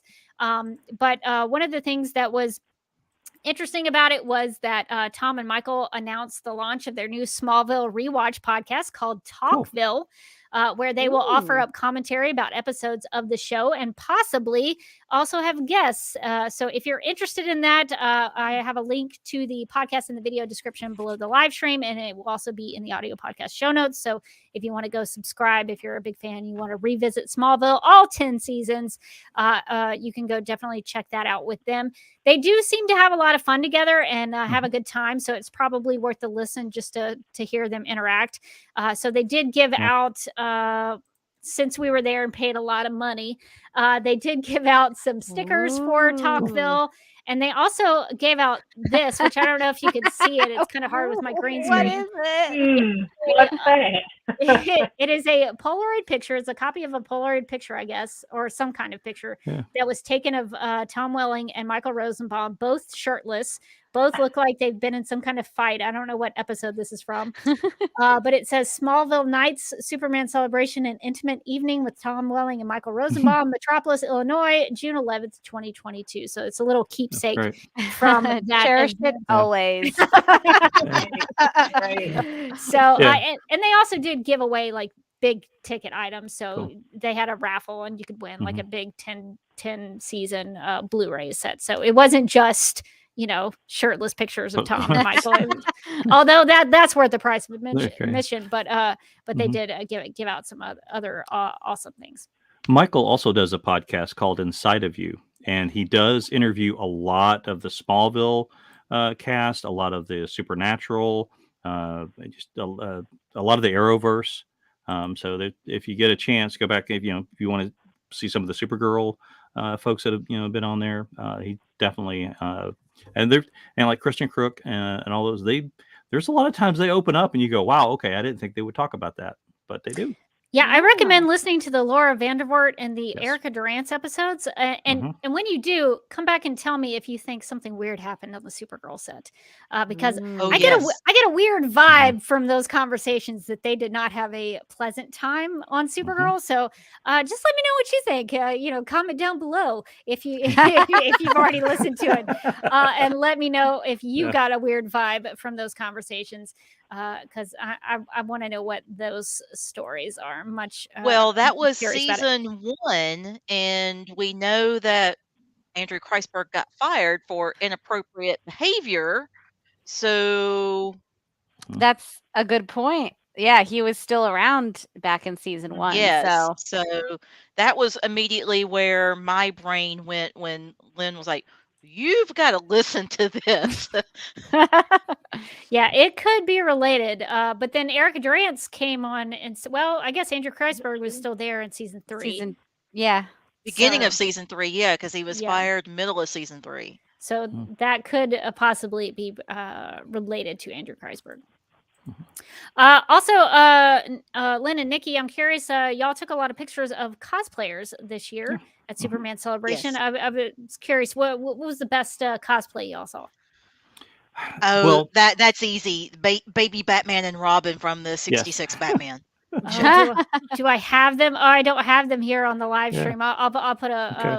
possibly I'll- a link. Yeah, I'll to send it if you. y'all- I'll send you a copy of it. Yeah, Yeah. because Oh, I sent her a copy. I Oh, have did a you? copy. I just didn't upload it Oh, for okay. the I was gonna say, 'cause overlays. I got a better shot with the SLR than I did with my camera or my iPhone. So yeah. Yeah, it was two little kids dressed up as Adam West, Batman, and Robin from Batman And '66. I guess it was what did they say? It was their godfather or Yeah, uncle yeah. was dressed up as one of the goons with the bowler Oh, hat and yes. the black The goon shirt with the t-shirt. goon across it. Yeah, Perfect. yeah, Yeah, We saw.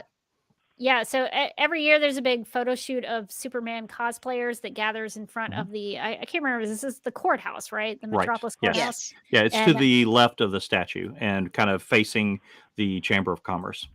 Yeah, so there's actually some cool ones in there. I didn't I have realize. to say, I love Superman's mermaid girlfriend is there. Yeah, Lori Lamaris, I'm guessing. There should is be that who more that is? mermaid representation in general. I'm just saying. She's Yeah. probably Team Team Mermaid. Mermaid. Yeah, that's Stephanie. She actually has a little dog named Scooby. And I got Aw. a picture of Scooby. And that's the other thing too. There's a lot of super pets around there. You know, we love us some super pets. So yeah, we get those too. Yeah, some actually pretty decent cosplay this year, which I was pleasantly surprised by. It looks like y'all also saw a Supergirl and a Superboy as well, and I saw a guy doing a Superman with Black Mercy on him, and Yeah. I thought that was so cool. I went over and talked to him Yeah. a little bit. Somebody got a picture of George Newbern wearing that. Oh, the Black I- Mercy. Yeah, I cracked up. I saw it on Facebook. I was like, oh my gosh, that's too perfect.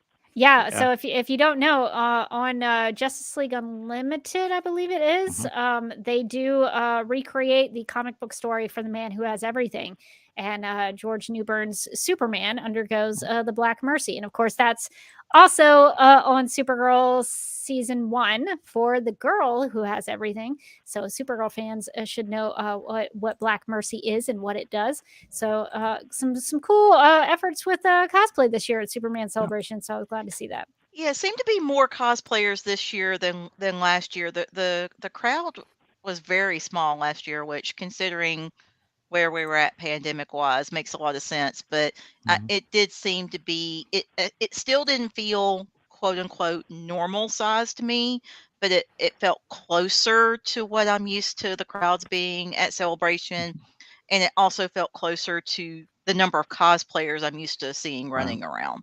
Well, on Sunday is when the big costume contest is. So they'll do the parade up and down Market Street in front of the statue. They go from like the Superman statue, or they go, I guess, from the Noel statue to the Superman statue, and then the main tent, and this is where the costume contest is held. But they used to do that on Saturdays, and it just got to where things were so crammed, all the events that were going on, and Sundays were kind of dead. You'd walk out there and there was times we'd walk around, especially if it was like a little bad weather. We could walk around the town and you might see Jim Hambrick or somebody standing outside talking to somebody. And that was about it. There But wouldn't they even be moved- street vendors. The street Yeah, vendors the street would give vendors up had, and had leave. rolled up and were gone, or they were packing up. But when they moved the costume contest to Sunday, which was a great idea, and if that was Carla or Lisa's, man, good on you. But that extended it a little bit longer, and you had people staying in the hotels longer. You had people, the vendors staying around longer, and it gave people a better chance to see more, because if you have the the costume contest going on at the same time you have something else big going on, it just people have to pick or choose what they're going to do, and this way it gives them a little bit more opportunity. Yeah, I was glad to see a little bit more people there this year than last year. So it was good to see that there were people who came and participated in that costume contest. I did it. We I did it will- one year. I was going to say, we will have to share with Rebecca and Morgan your winning cosplay entry. Actually, Oh. he won. Yeah, I got crowd favorite. Yeah. He was Jor Elvis. Oh, Yes. that's nice. Yeah, it was fun because I got up there and I did the whole, the father becomes the son becomes the brother, the nephew comes the in-law. I don't know, but I said something about I turned around and looked at Josh and I said, "I'm your daddy, boy," and he immediately walks over and hugs me. With And just Dad. Dad, and he like hugs me. And it's so funny because I've got a picture of us doing that, and then Steve Kirk, who was the MC, he was dressed up like the character that Brad Pitt played in Mastermind, and you can see him like going, oh, like he's kind of sad, like I'm not getting a hug. But yeah, Josh just improv, walked right over, grabbed me, hugged me, and like I disappeared. Yeah. Yeah. That is awesome. Well, congratulations Well, on thank your you. Thank you. your winning entry that year. Yeah. Well, Dr. Nicole Green, shall we talk about some science that was at Superman Celebration this year? Yes. So the quote fingers for y'all who are listening at home. So one of the things that Nicole had put down on her wish list for Superman Celebration was to check out the Super Science presentation on Saturday morning. This was done by Jason Lindsay, aka Mr. Science, who was the presenter and is a science educator, author, meteorologist, and one of the only 7 STEM certified master trainers in America. He produces and hosts a popular television segment called Hooked on Science. Each year, he performs hands-on science experiments at hundreds of schools and community events throughout the United States. His goal is to make kids inquisitive about the world around them and to get them to develop a long-term interest in science and math. So this is one of those events for him that he was doing. So Nicole, I'm going to play some clips of some science experiments and we'll talk through them and maybe you can help us understand some of the science behind them. Maybe. So the first one that I have is of the circuits where the kids just to sort of set up the clip. The kids are holding each other's hands to connect, I guess, their energies to create some closed circuits to make a battery light up. So is that, did I get that correct? Does that seem? Yeah, it was. I mean, he definitely. So I said maybe I can explain these things because this is very physics based. This is not things that I think about typically. But this is my favorite one, actually, the demonstrations he did, because it was a little bit biochemistry. This idea that you can have electrical signals go through your body, and your cells are all charged and everything. So yeah. Yeah, so pay attention in the clip. You'll see when people are connected, when people are not connected, it does make a difference. So here's our first clip from Mr. Science. We're going to separate you two again. You hold that side, and you hold that side. Now you let go. You see that? Now close the circuit, touch his hand. Somebody's, oh, you're not connected over here. Connect. Hold hands. There we go. See there? Now you let Sorry, go. I'm so sorry. Close the circuit. See there? So the electricity from the batteries are flowing through each and every one of you, creating a closed circuit. So Okay, that's cool. if you see the clip, there's a little girl who did not hold the hand of the person next to her. That little girl's name was Emma, and she thought that presentation was about her. She was so funny. She got in lots of trouble during that presentation, and she just thought those other kids weren't there. It was just for Emma, so she was really cute. So of course Emma was causing the problems, of course. So that was really cool. Well, the second one that we're going to go through this little experiment, Mr. Science had some balloons within a balloon. So he had a black balloon that he put in another balloon and then wanted to demonstrate how the sun would interact with the black balloon, sort of connecting back to Superman getting his power from the sun. So he took this outside and wanted to show the kids how the sun and the heat would interact with the black balloon. So Nicole, anything else we should say before we show the clip? Nope. I'll say something maybe after.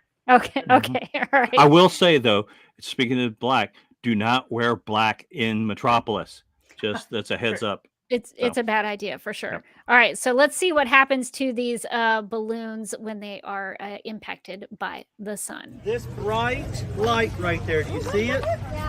I'm gonna focus that on the black balloon, and look at that.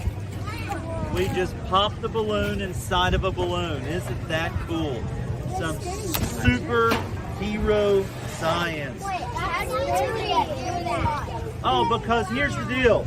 The sun attracts to the black balloon, right? And because it attracts to the black balloon, it gets hotter and the rubber gets weaker. Hold your arms all the way out. Go ahead, get to where you can see. There we go. Did that scare you? Let's do the last one here. One more. You're gonna hold it like that. One more. Like that. Hold out your arms. Okay. Should we catch him on fire? No.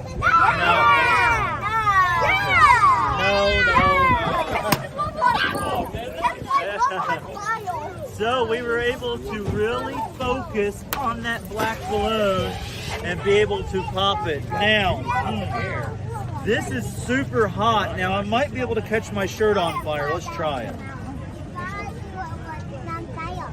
You see any smoke coming? Awesome. See there? I just burned a hole in my shirt. Okay. So he has dark hair. Wonder if we could catch his hair on fire. Oh, that would be very funny. No, I can't destroy your shirt, only mine. You know, I knew kids like that. Yeah, let's light that on fire. Yeah, I feel like we taught all those children a very dangerous new trick. Exactly. Their parents are like, great. You know, there's always that one kid that will let you do that to them. You know, there's always the one kid in the neighborhood that will fall for that. Yeah. Yeah, some of those kids were way too enthusiastic to try this at home. Yes. A whole new generation of pyromaniacs created in Superman celebration. Nicole, did you have any other thoughts about the supersized balloons? Just that I was a little surprised how quickly that happened. It did, yeah. I don't know if he had a unique focusing, magnifying glass where he could get that sort of heat, but I was not anticipating him being able to catch a shirt on fire. I did appreciate his sort of classroom management skills, which seemed to be mostly just threatening children with bodily harm. So, like, that was interesting. Whatever works. Like, yeah, he kept a lot of kids engaged and in line. And as we said, Emma was she was a bit of a difficult student, and he managed to keep her in line for 30, 45 minutes. Yeah, the same went with Guy Gilchrist when he was teaching the kids how to draw. There's a certain person who is able to interact with kids like that, and I think both of them did a pretty good job. Well, when you talk about Metropolis and science, the only science I really learned in Metropolis was the effects of kryptonite on an actual human being like myself. Yes. Especially when I stood up a little too quick to leave. Well, that's a great segue into our final science experiment, where Mr. Science teaches the children how to create liquid kryptonite. My ingredients for liquid kryptonite are right over here. And I'll show you what they are. They include, we're going to move this table out there, but I just want to show you my ingredients first. This here is something called cornstarch. And when you mix water with cornstarch, something unique happens. It makes a non-Newtonian fluid, but when you add the green liquid kryptonite that's only activated whenever you put it in cornstarch, then superheroes like Superman lose their power. This is all about matter. Anything that takes up space and has mass Matter can exist in three main states. This is both a solid and a liquid. You hit it, it's a solid. You let it sit there, it's a liquid. You'll notice look at it's very fine. We're not talking about fine like, oh wow, this is beautiful. But we're talking about fine as in tiny pieces. And you'll notice how it really sticks to my hands all over the place. Okay. Next, I'm going to pour this in here. I can pour some in there. Wow. Renew black. I can pour it in there. Now it looks like marshmallow. Oh, now we have sorry. to mix Renew black. Renew black. Okay, let me. That looks like green marshmallows. It does, doesn't Or it? green black. Okay. Are we making slime? It looks like slime, doesn't it? Okay. Zach, not Well, yet. eyes on me really fast before you do it. Hold 1 second. Look. So I'm putting my hands in here. Squeeze it. It's a solid. I let it go. It's a liquid. Squeeze it. It's a solid. Let it go. It's a liquid. I saw this before. This is called a non-Newtonian fluid. I saw it before. I saw this before. Now, it's because of the properties of the cornstarch. It's so fine or thin that the pieces will start to merge together, but then when you just let it sit there and gravity takes over, it becomes a liquid. We call this a non-Newtonian fluid. Okay, you can put your hand in if you want. You can put your hand in. Take turns. Have your mom or dad lift you up. So, Dr. Nicole, you didn't want to stick your hands in the liquid kryptonite? I did not. I have texture issues with those things. Also, I didn't want to take a chance away from the kids. They seem to be enjoying themselves. There was a lot of liquid flying about as well. But yeah, I thought something funny that he did a couple times. I don't know if it was caught in the clip, but he was calling, he's talking about non-Newtonian fluids. Every now and then he would say non-Kryptonian fluids. I definitely poured some Kryptonian fluids down me at Fat Ass. Yes, I'll tell you that. same. Yeah. Well, I was fixed to say, I'm really disappointed in that clip because I thought he was going to teach the kids how to be bartenders. Yeah. That's next We year. can do fire. We can talk about other things. We cannot do bartending with the children. That's awesome. Yeah, so that was Science with Mr. Science. And thank you, Dr. Nicole, for taking us through those science experiments. And before we get to our last topic, I just want to, play us out of this. Science! All right, so somebody had to do it. So I'm glad that we could incorporate some science and some science experiments for this Superman celebration recap. So speaking of liquid kryptonite, something I've noticed about Metropolis, which is, as a reminder, the home of Superman. This is the place where Superman is to be remembered and celebrated and to thrive. But everywhere you go in Metropolis, there's kryptonite. And I find that a little offensive to be the home of Superman, to have a kryptonite everywhere. So one of the things that we did, Dr. Nicole and her family and I did, we tracked the kryptonite that was around town and inside the museum. So just to quickly run through these things. So in the museum, the Super Museum, they have some Smallville items that have some kryptonite. Of course, kryptonite, green kryptonite on Smallville was very important because it turned people into meteor freaks. And of course, in the first season, Lana wears a kryptonite necklace, which of course causes Clark to stumble and things of that nature. So there's some kryptonite in the Smallville section. There was also something called Kryptonite Crude. Not sure exactly what that was about, but that was associated with Superman, the animated series. There was also something looked like a kryptonite ring, and on the packaging it says, "Kryptonite, make your Superman defenseless," which I don't know how to take that. That seems also like you're harming someone. So there is a kryptonite ring in there. There's a costume on display from the Adventures of Superman of Mr. Kryptonite. We learned a little bit about him during the Q&A. They have some Kryptonite, light up Kryptonite ice cubes that you can purchase for $5.95. It looks like some red, green, and blue Kryptonite. So you can have light up Kryptonite if you want to. This is not a very good picture, so I apologize for the blurriness of it. But there was something in the Super Museum from the Adventures of Superman TV series where it looks like you could buy Kryptonite. This looks like a toy that maybe was sold to kids. It says strange substance from another planet and has some little pieces of Kryptonite in there. That seems also maybe a bad choice for a toy for children about how to weaken and possibly kill Superman. But that was something that they did in the 50s, apparently. They Or also kill the kids because they swallowed it. True. They're also very tiny pieces and maybe not something you should give to small children. They also had some like little Kryptonite items around the parts of the museum, which I couldn't really tell what some of them were. They had a big display case that has Kryptonite in it that says warning Kryptonite. These are all things in the museum, by the way. A Superman could never walk into the Super Museum. It's covered in Kryptonite. Well, at least they put like a warning label on that one. At least there is a warning there. So it gives Superman a heads up. It's not like, hey, Superman, you want some green candy? They also had a Superman, like a pinball machine that was all Kryptonite meteors coming down. Kirk Allen's costume had a Kryptonite in front of it. There was something that I think Morgan would enjoy. They had Krypton bubble gum. Yes, had finally. Not just for Pete. Not just for Pete Ross anymore on Smallville. They also had something called powder gum that had Kryptonite on it from the Superman the Animated Series.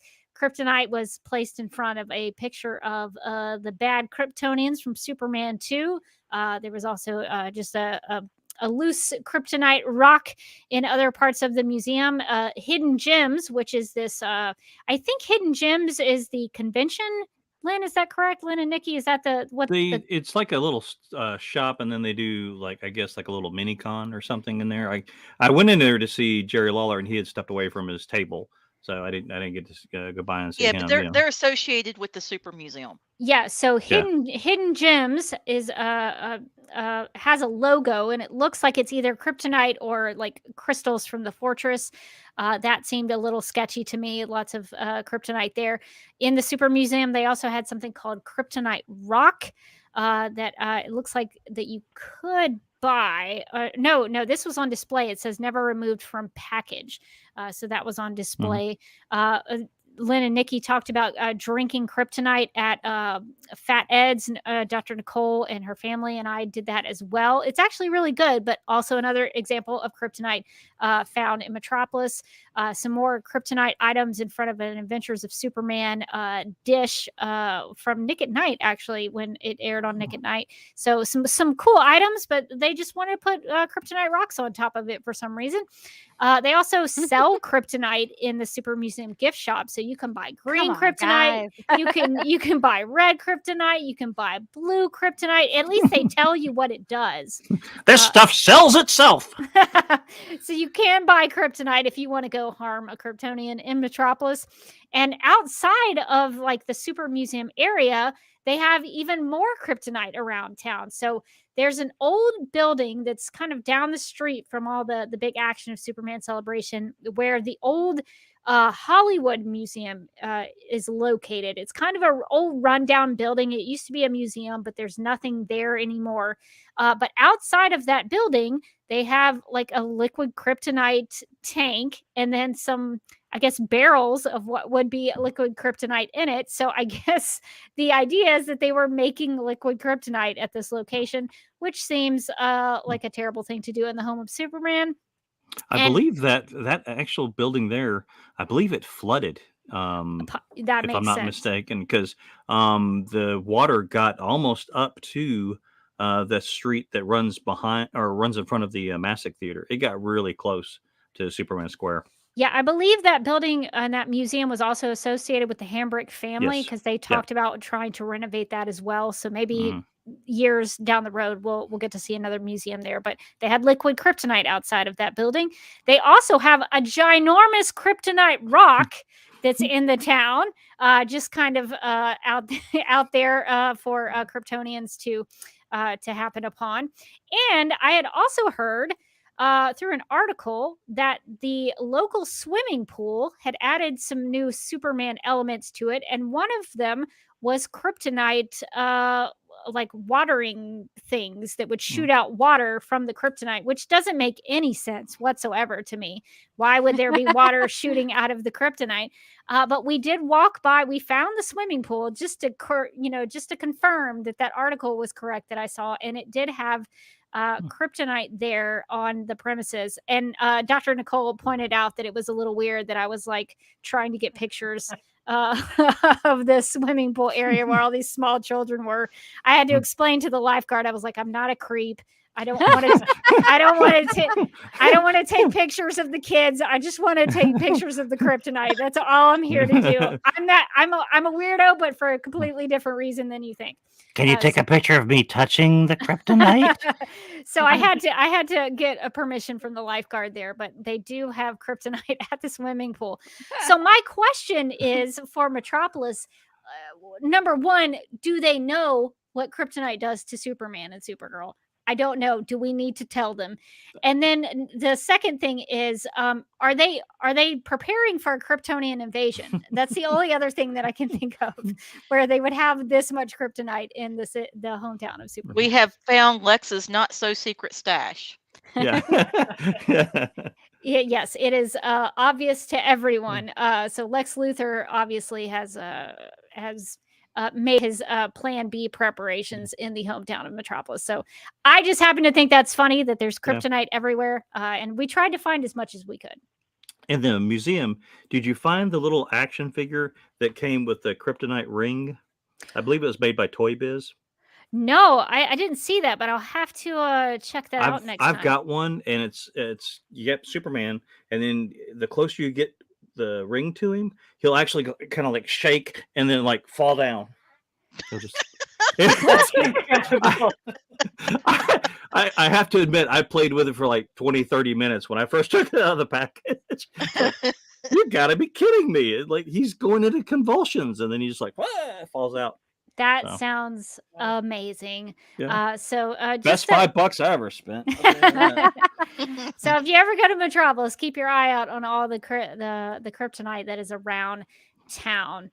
Well, let's wrap up our recap here of Superman Celebration 2022, and I guess I'll just kind of go around the panel and ask you kind of what your favorite moment or your favorite thing that you did at this year's celebration was. So Lynn, let's start with you. Okay. Well, you're going age before beauty, I guess. Okay. No. That's fine. That's fine. Actually, there's a few folks that, the only time we ever see them is in Metropolis. And there's some folks that's a good thing and a bad thing. But anyway, the folks that we love seeing is like Mama Wanda, who is Carla and Lisa's mom. And usually we see Papa Cliff. We didn't run into him, but they're usually hanging out in Artist Alley. They kind of keep an eye on it. That's their thing. And then we ran into some of our friends from Memphis, which that's Lonnie Easterling and his family and his kids. I mean, gosh, little Bobby, when they first started coming up there was like maybe waist high on me, and he's the kid behind me now. So yeah, we see a lot of folks like that. So it's good to reconnect with people. We like going to Artist Alley. I was set up there for many years. And the just we've run into more Memphis folks like our friend Jim Hall, who's he's worked for Marvel, I guess, and DC and Dark Horse. Yeah. But yeah, and I was happy to see that they actually had air conditioning this year that was working, because the space is nice. It's well lit compared to some of the spaces we'd been in before.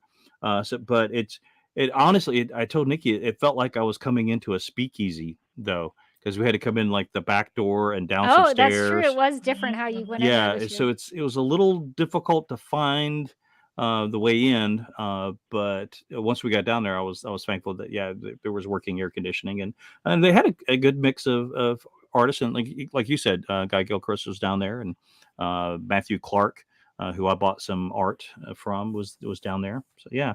It's doing that. And again, Nicki always laughs about I can't go 10 feet without running into somebody we know. And No, somebody you know. oh, okay. That's half the time I'm standing there going, "Who was that?" Yeah. So yeah, that's my thing. And then you got to get the picture in front of the Superman statue every year. Oh yeah, good stuff. Well, y'all took some really, really great pictures. Nikki, did you have a favorite moment or thing you did this year? My thing is always the photography. I can't draw a lick. I told Lynn when we first started dating, I can help with tech stuff, I can help with business stuff, but don't ask me to do any type of drawing unless you want a Dudley stick figure. So kind of my creative outlet is photography. So having the chance to just get out and take photos, because those opportunities have been few and far between for me lately, between full-time job and graduate school. So just And getting out and being pandemic. able and pandemic, just being able to get out and shoot what is always my favorite part of going to Metropolis, because there's no shortage of people watching and things to take photos of or people to take photos of. Yeah, and we didn't have a chance to show all of them on this live stream, but Nikki really took some really great pictures. So definitely follow Nikki on Instagram. Links in the video description will be in the show notes as well. So definitely check that out. Nicole, Dr. Nicole, did you have a favorite thing that you did at Superman Celebration this year? Yeah, I'll definitely echo the getting to talk to people, because I think, like for me, I grew up near Metropolis, but didn't necessarily grow up knowing much about Superman besides, like the normal amount. So I think it's fun to get to go and to talk to, all people like yourselves and get to learn more about the back history, because there's this huge history of Superman and, what the town's tried to do. So I think, the museum is always really fun to go to for me. Maybe it's because I'm just a big nerd and I like museum, but yeah, it's neat to see the history and to get to look at all the items in the museum every year. Yeah, I was telling Nikki previous to officially starting the live stream that we were all very excited about her Comet T-shirt that she had on. So Oh yes, yeah, so that's a lot of fun. Len, did Yeah. you have something you wanted? No, I was just like Oh. showing like souvenirs. Yay!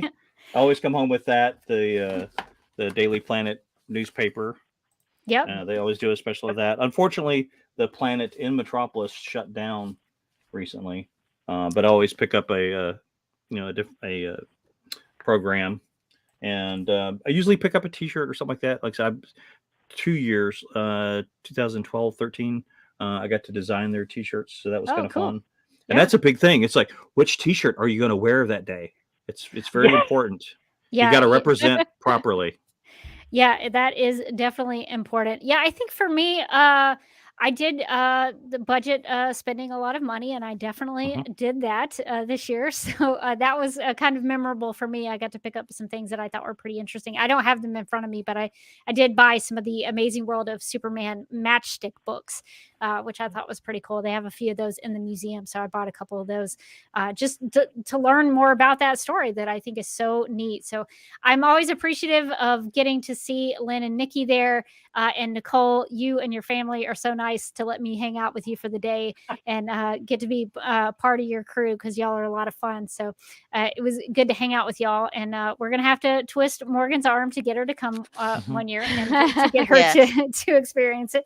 But I think that's a part of it for me. I'm now that I've gone 3 times, I'm starting to recognize some people that are there. Unfortunately, I didn't get to see Marin, the St. Louis Supergirl, this year, so I didn't get to see the cosplayer who I've been who I've interviewed in the past. So I don't know if she was there or not, but hopefully next time I see her, I'll see if she can explain season 6 to me and see if she has the answers for that. So there were some people I didn't get to see this year, but you see some similar faces every year. Like I'm starting to kind of get to know the guys who do the Superman Jeopardy, which is a lot of fun. I won a couple things at the trivia thing. So to my surprise, most people didn't know about the Batman v Superman trivia, about the Batman villain who is buried in the cemetery where the Waynes are buried in Batman v Superman: Dawn of Justice. I was like, I thought everybody knew that it was Solomon Grundy. Come on, guys.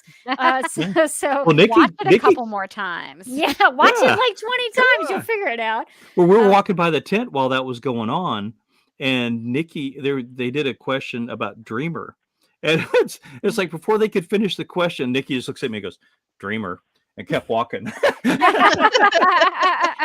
Yeah, those Done. guys. Mic drop. That's right. Those guys do. I think it's the Rinaldi family who I think does so, yeah. Superman trivia, and so they always do a good good job every year at doing that. So it's fun to see recurring faces in Metropolis and get to know everybody. So that's kind of part of the fun of it for me. It's cool to see like the Supergirl the movie props. I was very excited about that. Yeah. Nicole wasn't lying. I did have a kind of a come apart while we were in the museum about that. But seeing the people is actually what it's all about.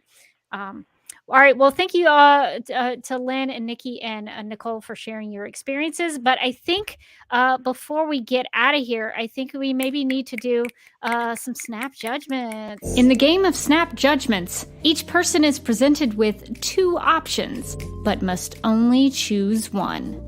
First instincts are recommended and explanations are unnecessary. Okay, so these are all Superman celebration related snap judgments. Morgan, you can still participate. I think you know enough that you can, No, I feel like I was there now. I feel like I was there in spirit. I saw the little super frogs and everything. I saw some science. So I'm ready to go. Okay. That's good because it's all going to be on the test later. Yes. Whew, good. I'm glad I was paying attention. Okay. Best way to beat the heat: a visit to the Super Museum or Artist Alley? I guess we'll start with Lynn and then go Nikki and Nicole since that's the way y'all are on the screen. So Lynn, what's your answer to that? Well, this year I definitely would say Artist Alley. I would love to go to the Super Museum, but we were up there for just such a short time that it's like, again, you could spend an hour, 2 hours just walking around in there itself. So I would say Artist Alley, although in years past, I would have said the surface of the sun would have been more comfortable. Yellow, red, doesn't matter, because we actually had to go outside to cool off. So yeah, that's my answer. All right, Nikki, what's your preferred way to beat the heat? I'm gonna go just based off historical experience, Super Museum, because traditionally Artist Alley has no air conditioning. So I'm gonna go Super Museum. Yeah. Dr. Nicole, what would you say? Yeah, I'll say Super Museum too. I think it's a little crowded. There's a lot of like movement and people in Artist Alley. It's a very good atmosphere, but I think Super Museum's a little bit more low key and constant air conditioning. So. Yeah, I think I would say the Super Museum just because I could spend hours and hours and hours in there. Morgan, what if you were to go to Metropolis, what would you rather do? Well, that Artist Alley, it's so hot. I've experienced it so many times myself. I like seeing all the photos from the Super Museum, and I feel like I could just spend like a lot of time there looking at like things, trying to figure out what it is and like what it means. Maybe the lack of like signage is really like part of the journey that you're supposed to take. You're like, what is it? So yeah, I really want to get into that Super Museum. Yeah. Well, I got to tell you though, the first year we had an Artist Alley, because before they would take the artists and put them around town at different locations like banks and stuff like that. So hopefully they had air conditioning. But where the chamber used to be the community center, and that's where we had the first Artist Alleys, and it had the best rockin' AC. Rocked. Oh my gosh, it was so great. And I had a couple of artists there who were like, I don't know if anybody's gonna come over here and show up. I said, trust me. After people find out we have AC, especially those with families and cosplayers and stuff like that, and they did, and we stayed open later so that at night people could come out, and it was a lot cooler then. So that's happened in the past. Yeah. Pro tip about the Chamber of Commerce: that's the best place to go to the restroom. Yes. So if you need to go to the restroom, that's where to go. All right. So what is our next snap judgment? Okay, preferred beverage choice: Kryptonite at Fat Ed's Roadhouse, or food truck root beer? Len, what Ooh. would you pick? Ooh, Now, see, this is I'm a hitting. This is hitting this is close to home for you, hun.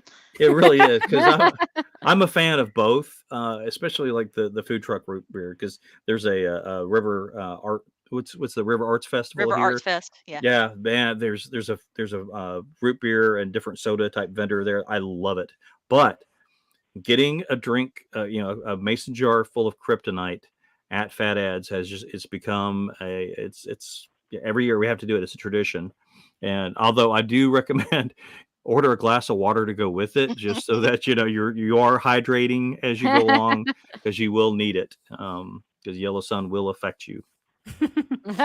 Nikki, what would you get if you had a choice between the two? Oh, that's no choice, doll. Got to go with the Kryptonite. They had me at rum. It is pretty good. So, Dr. Nicole, what's your choice? Yeah, I'm with them on the liquid kryptonite, but I should also say there are other DC themed drinks too. This is So true. you have good options, but the root beer is very good too. So you should do both.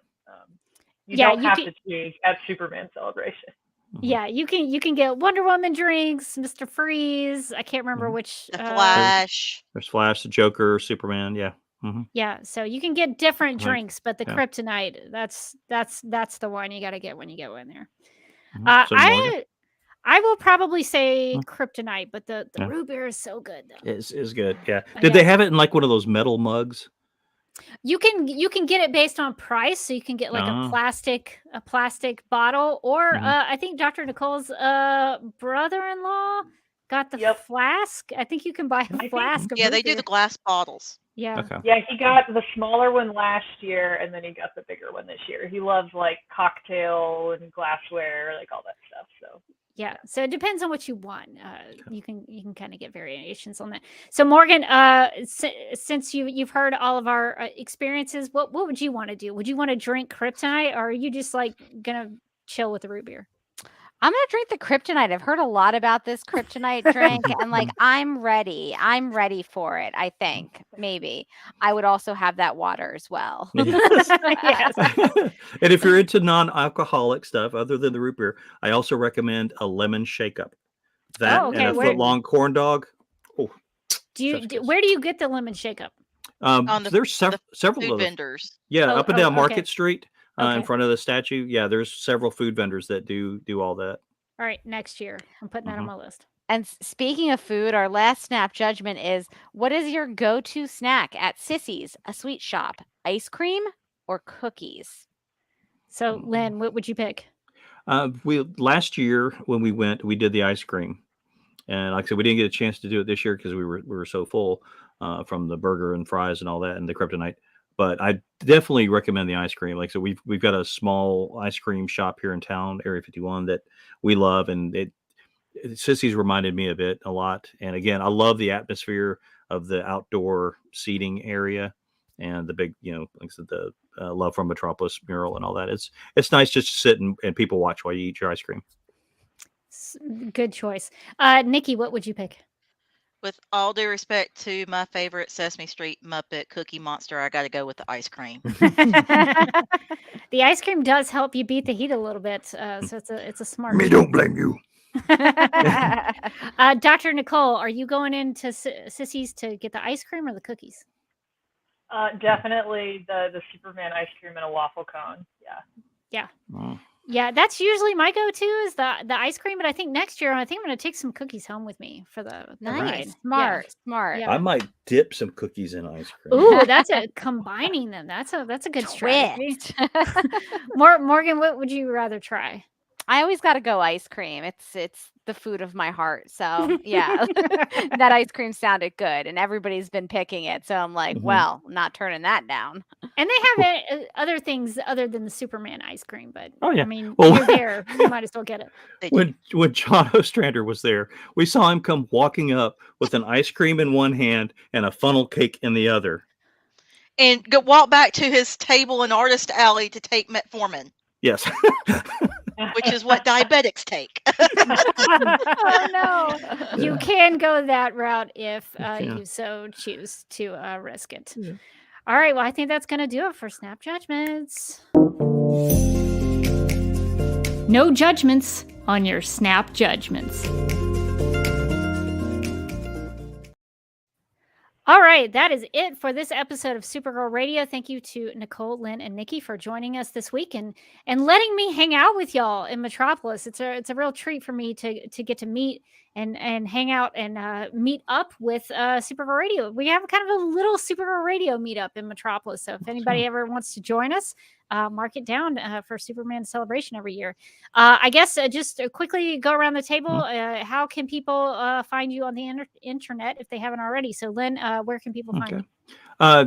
You can find me at linworkman.com. It's linworkman.com or drawingfunny.com, which is my podcast. And speaking of podcasts, Nikki got me hooked on Supergirl Radio, going to different conventions and events like the Superman celebration. Nice. Well, good choice. So, Nikki, where can people find you on the internet? On Instagram, I am in WORKMAN photo. On Twitter, same Twitter handle, although I also go under TN Preds fan on Twitter, so I have 2 Twitter accounts. The N Workman photos primarily just my photos, but where I'm ranting about either something fandom related or something sports related, it's the other Twitter handle. And one of these days I'll actually do something with my web address of NickiWorkman.com. That's probably going to be my primary photography portfolio when I get around to actually getting that uploaded. Are you going to give Fangirl Wednesday any love? I could if I actually updated it. I actually do have a Fangirl blog that I have ignored and given zero love to lately, which is fangirlwednesday.com. All right, well, definitely go check that out. I look forward to your photography website. That is an awesome idea, and thank you for getting Lynn hooked on Supergirl Radio. That's good to hear. And Dr. Nicole Green, how can people follow you if they would like to do that? Yeah, I'm mostly on Twitter, so you can follow me at Drosophila Lady Psy. So it's Drosophila, like the fruit fly name, and then Psy at the end because somebody had already taken Drosophila Lady. So that's where I'm at most of the time. You can send me messages and we can talk about Supergirl or whatever else you're watching on TV because I'm looking for new shows. I did also sort of start using my Instagram again. I had a brick of a phone and didn't use it for a long time. So same thing at Drosophila Lady Psy on Instagram. Maybe I'll try to start posting some microscope photos and things again, like I was actively doing a couple years ago. Oh, that sounds interesting. Awesome. Well, I'm glad to welcome back to Insta. We're glad to have you. All right. Well, since we've gotten y'all's plugs, we are going to get to some Supergirl Radio and some DC TV podcast plugs. If you'd like to contact Supergirl Radio, you can post a comment on our website at supergirlradio.com. You can email us at supergirlradio@gmail.com. If you'd like to leave us a voicemail, you can call us at 678-718-7252. You can like us on Facebook and follow us on Twitter and Instagram, all at Supergirl Radio. You can listen to us on Apple Podcasts, Stitcher, iHeartRadio, Google Podcasts, Radio Public, Podchaser, and Spotify, where we also have a Spotify playlist that includes music featured on and inspired by the CW's Supergirl TV series. We are listed on DC's fan page, which you can find at dccomics.com/DC-fans. If you like what we do, we encourage you to give us a rating and write us a review on Apple Podcasts. If you enjoy our Supergirl Radio live streams, make sure to subscribe to the DC TV Podcast YouTube channel and hit that notification bell to get notified when we go live and wired. DC TV Podcast also has a TeePublic store, so if you're in need of new DC TV related t-shirts, tank tops, sweatshirts, onesies, mugs, notebooks, pillows, or stickers, go to supergirlradio.com and click on the TeePublic store link at the top of the page. Supergirl Radio, Superman and Lois Radio, The Flash Podcast, and Legends of Tomorrow Podcast, Black Lightning Podcast, Batwoman Podcast 2, and Titans and Doom Patrol Podcast just for you. Justice League Dark Podcast, Green Lantern Podcast, Stargirl Podcast, Strange Adventures Podcast, and finally my favorite of the bunch, DC TV After Dark, where you're allowed to say fuck. And still cracks me up. It's so good. And also, we have some Superman designs in the DC TV Podcast T Public store. But Rebecca forgot to create a graphic, so just know that we have them and check them out. Sorry about that. I had a lot going on with overlays this week, and There's a lot of videos and photos and things. But imagine like a Superman design in your mind. Guess what? We have that. What did you imagine? Do we actually have it? There's only one way to find out. You're gonna have to go to the store and look and see. So if you need some Superman or Supergirl merchandise for next year's Superman celebration, you can go check out the DC TV Podcast T Public Store and see what we've got in there. And we would also like to thank our legion of super sponsors for supporting the Supergirl Radio Patreon. These people are Michael, Sam, Anne Marie, Yvonne, Quinn, Nicola, Leslie, Abby, Ermgard, Miriam, Nicole, Elizabeth, Faith, Brian, and Ethan. If you would like to become a Patreon supporter, you can go to patreon.com/Supergirl Radio, and we have 4 monthly levels to choose from. If you would like to sign up and support us through the Patreon, and because of Patreon supporters, we were able to purchase that brick in Metropolis that you can see anytime you go there. So Supergirl Radio is represented there thanks to the Patreon. So we appreciate everybody's support. If you would like to, it looks like we don't have any Beaker or Bunsen, but we've got another cat on the live stream this week. That would be Lena. Oh, Lena. And her behind. She's trying to let me know that we have not fed her at the appropriate time. How dare you? Yes. Starve Lena this way. Well, let's see. I guess we were at my plugs. You can follow me on Vero. I'm trying to think about all the things that I'm on. Vero, I'm there at Derby Kid. You can find out what I'm watching or reading or listening to and check that out. I'm also on Instagram at the Derby Kid if you'd like to follow my Instagram. And I'm also on YouTube with a personal YouTube channel at youtube.com/DuckMilkProd. I'm going to have to take a little bit of a break from my Batman v Superman Dawn of Justice review of the reviews because I just need a little time off. It's a big project. I'm almost finished though. So stay with me, subscribe, and you'll never miss a time when I go live. So check me out over there if you would like to do so. And I see a comment from Nicole in the chat. She said, I think someone asked me what my favorite museum item was. The weirder, the better. So maybe the Einstein Superman photo with no explanation or a terrifying child paper mache mask made from comic strips. Yes, that was for a child's birthday party. So, Nicole, if you want to post that to your Instagram account, feel free to do so, and we'll share that from Supergirl Radio. Also, since we're getting to comments that we didn't get to, Hagel Blast also asks, are the alleged ghosts of all Superman related inside the Super Museum? That building was around for decades before it became a museum. When I was a kid, it was a hardware store. So apparently that building has been around since 1909. So there's probably a lot of things in that building, but it sounds like I'll take the comment off. It sounds like sometimes there are maybe ghosts of children in the museum. Morgan Hambrick talked about hearing something at night, so I think there are some child noises running through some of the halls. She also, Morgan Hambrick was saying one time she heard an old cash register noise inside the Super Museum, which would make sense if it was formerly a hardware store. Maybe the hardware store had one of those cash registers. I don't know. That's just what they say. You can believe it or not believe it, but just letting you know what was passed on to us during Superman celebration. So yeah, I think I believe Birdman Kevin hasn't gone in there with his equipment. Oh, I know. Yeah, our friend Kevin, he is actual paranormal investigator and actual Ghostbuster guy. But yeah, he found out about you. I told him about your interviews and stuff from last year, and he was like, "What? Why didn't nobody tell me?" He'd gone up there for years and never knew this.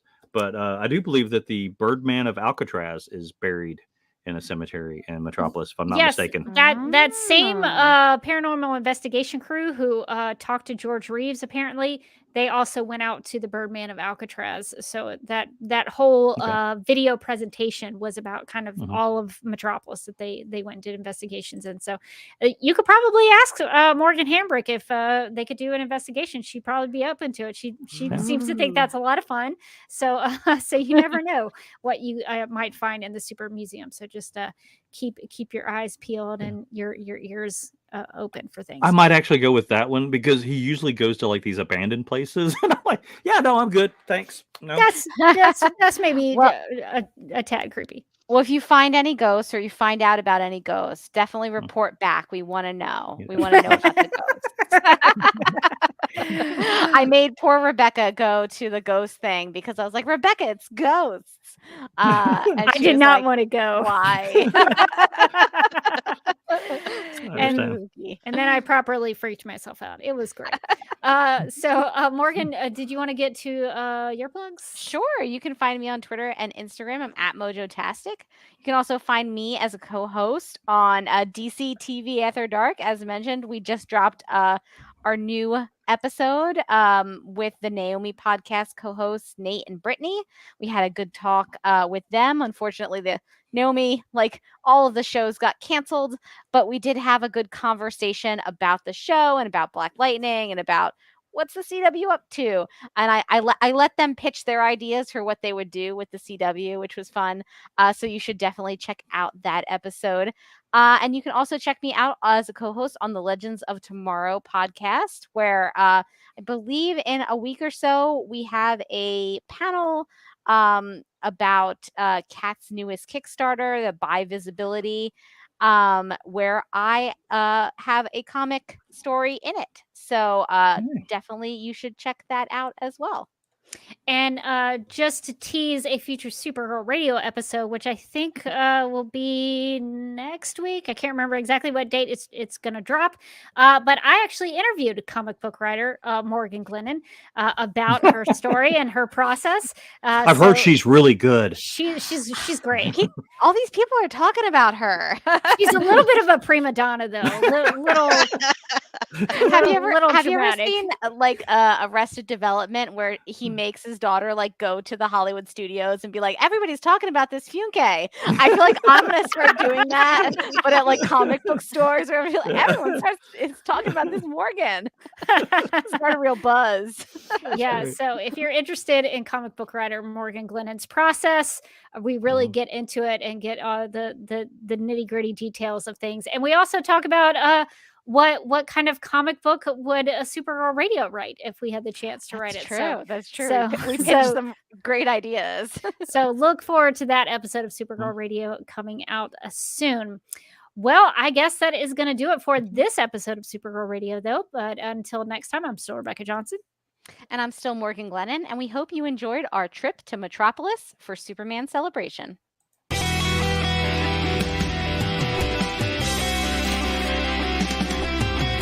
McGurk! I love typing. Not mess with my Google Docs, Meeksy. Supergirl Radio is going live every night of the week. How do you like it? Is becoming a human burrito a plus or a minus? I don't know. It does seem snug. I mean, they say you are what you eat. Kira.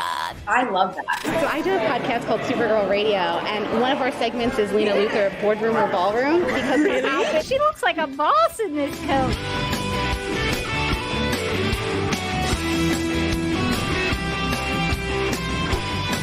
Nasty Luthor like a different Luthor?